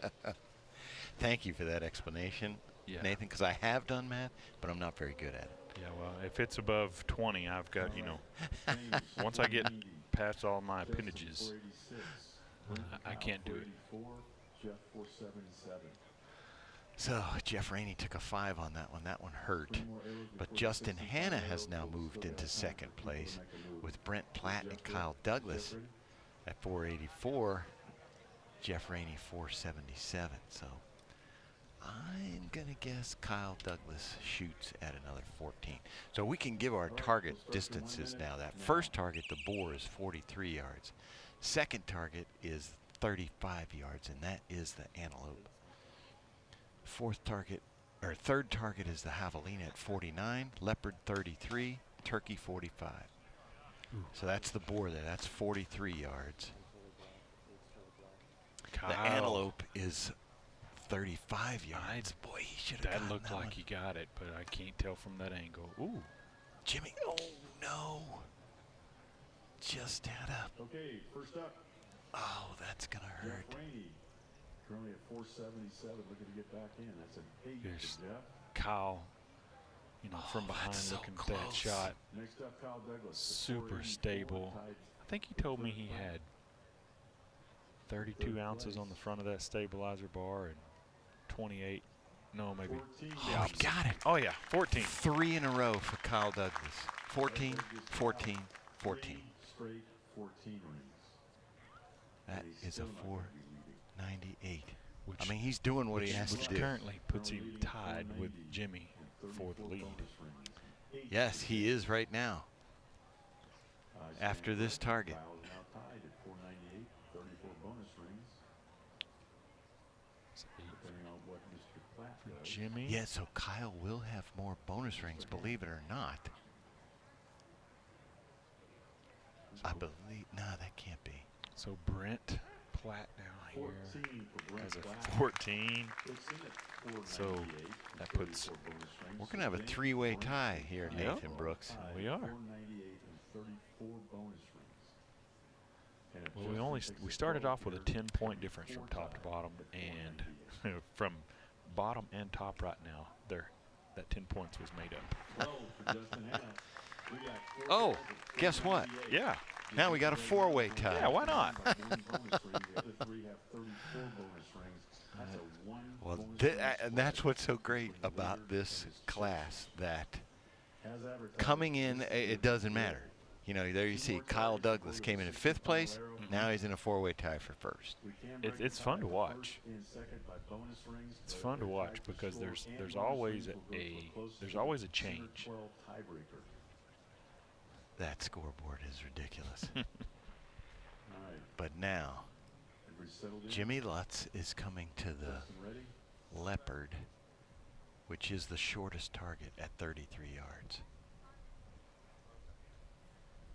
This is their 4th target. All right. So Yep. they got this one and one more. This one and one more. And then the 6th and final arrow. Now let's watch Jimmy Lutz shoot. He's what we call a puncher. So he is not wasting time. He gets that pin on there, and there goes the target. And he got it. So, Brent Platt shoots center 10. All So right, Jimmy's guys. going to take a lead First over up, him. Justin Hannah All right, comes Justin in Hannah, what did first he do? place With 498 and 35 bonus rings, and a 10 for Justin.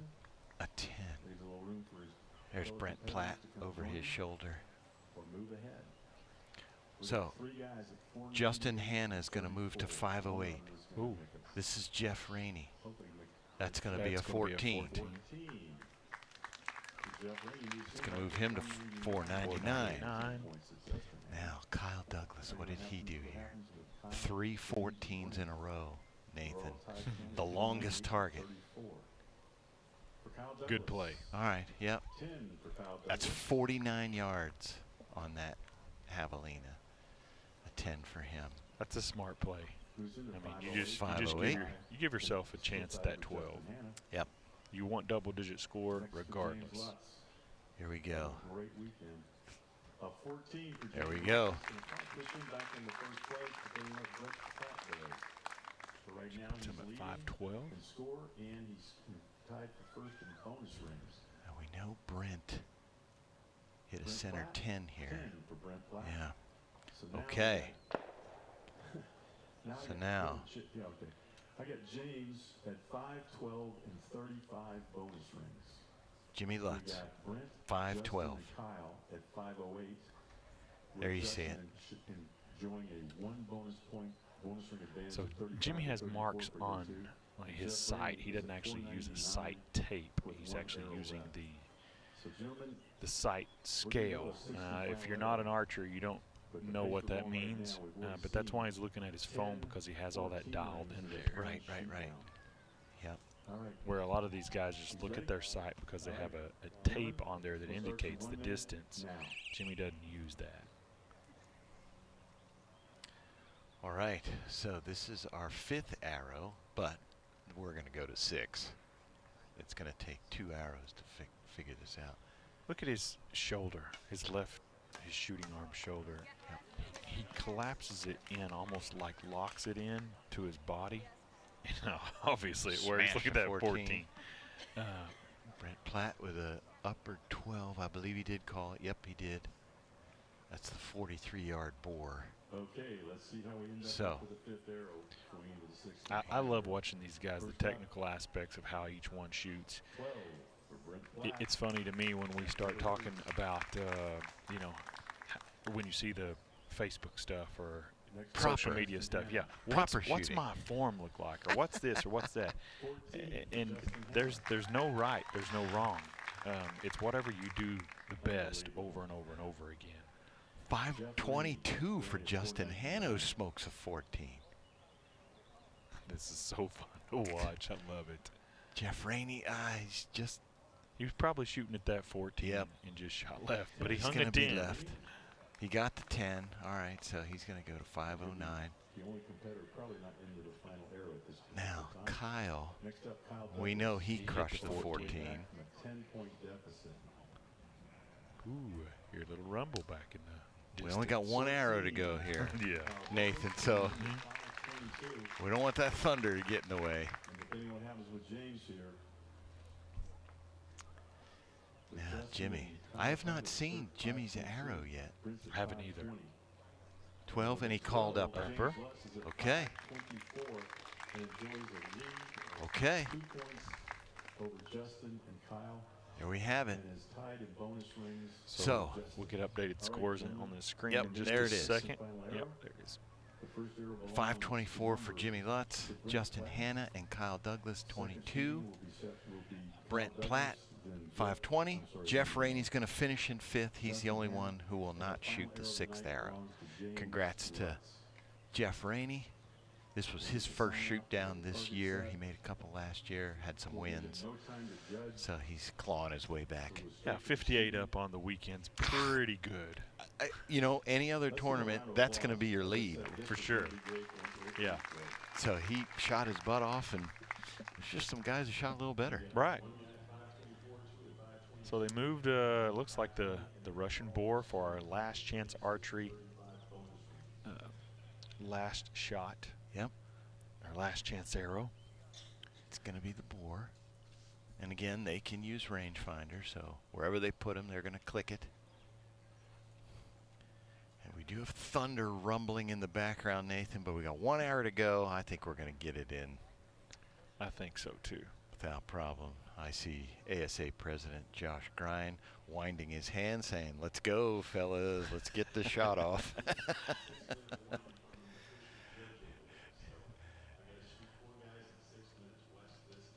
Here we go. We need 4 shots in 6 minutes. Oh, trust me, these guys can do it. Let's see. 1, 2.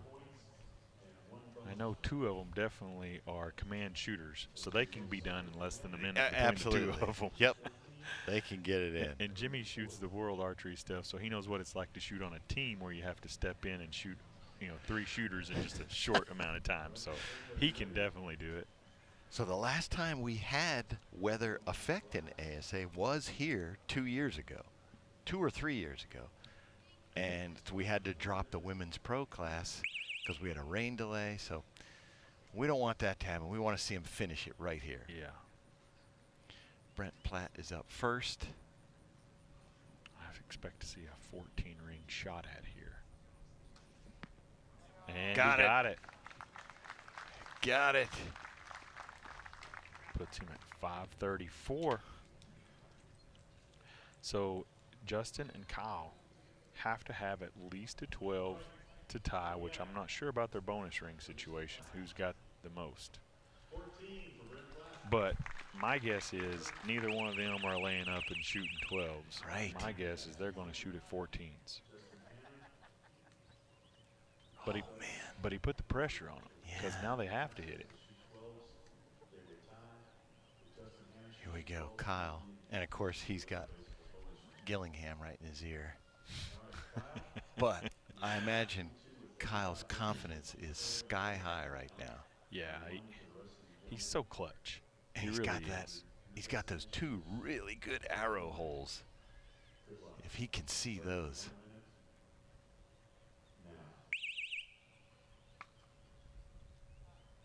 And he will be able to see them with his scope and lens setup.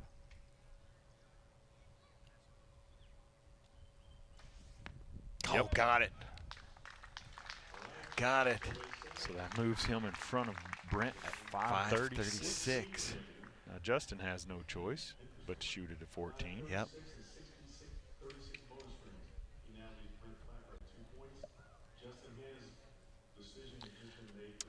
Justin has 2 wins in this known pro class over his career, so he's no stranger to this, but Oh, he's been in so many shoot-offs. Oh, yeah. Even coming in leading. I mean, obviously we saw in Kentucky he come in with the lead, and it, you know, it's not that so much that it slips away. It's just that you've got so many wolves nipping at your heels.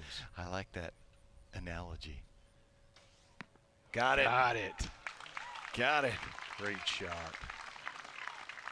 So that puts him ahead in bonus range. Bonus range, yeah. So he's going to do no worse than second, and Kyle no worse than third. It's up to our record holder, Jimmy Lutz. He needs a 12.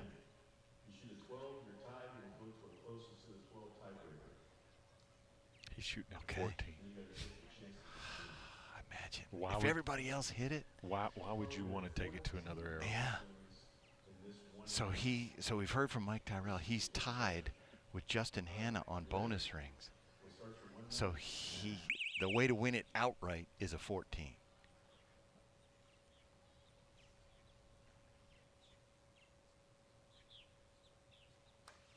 Got it. He got it. He got Did it. you see how fast he was? Oh, That is man. amazing. That is awesome. So, Nathan, you don't want to wish bad on anybody, but to see Jimmy put up that record score, man, I wanted to see him win. Yeah. You know, just to Yeah, keep that's that cool. going all the way through. Because the record score doesn't really mean much then if you can't capitalize in the end. Right, exactly. And he had that disappointment in Foley, so Yes. Yeah. I am sure right now he's going to get the headphones on here. And so we're going to hear him now. Jimmy Lutz, you finished it off. A record score this weekend and your first ASA win. How does that feel? I can't feel anything right now. That's hilarious. Because, you know, when we're watching you shoot, and your style is so unique in what you do, I love watching it. It is so cool. I don't, you know, I was watching you draw back, and when that pin hit that 14 ring, you must have just said, it's time to go, and you smashed that thing. Yeah, I think Tim would call it a drive-by. It went way too quick for me to really know. But I you- just saw my pin on the mark. But what we call it is a win. Yeah. That's Yes. exactly right. So, Jimmy, I mean, the record must have felt great. Compare the two. Record score, 66 up, first ASA Pro Class win. Definitely first win. I mean, this is – I was more nervous out there than I probably ever have been. That's awesome. It was – I finally got the monkey off my back and won one of these. I'm just super excited. And first shoot with Mathews, it was just perfect. All right, Jimmy, congratulations. You got that win, Mathews Pro-Am champ. Thank you. All right, folks, that's going to wrap it up for us here at Fort Massac State Park in Metropolis, Illinois. From the Mathews Pro-Am, for Nathan Brooks, I'm PJ Riley. Thanks for joining us.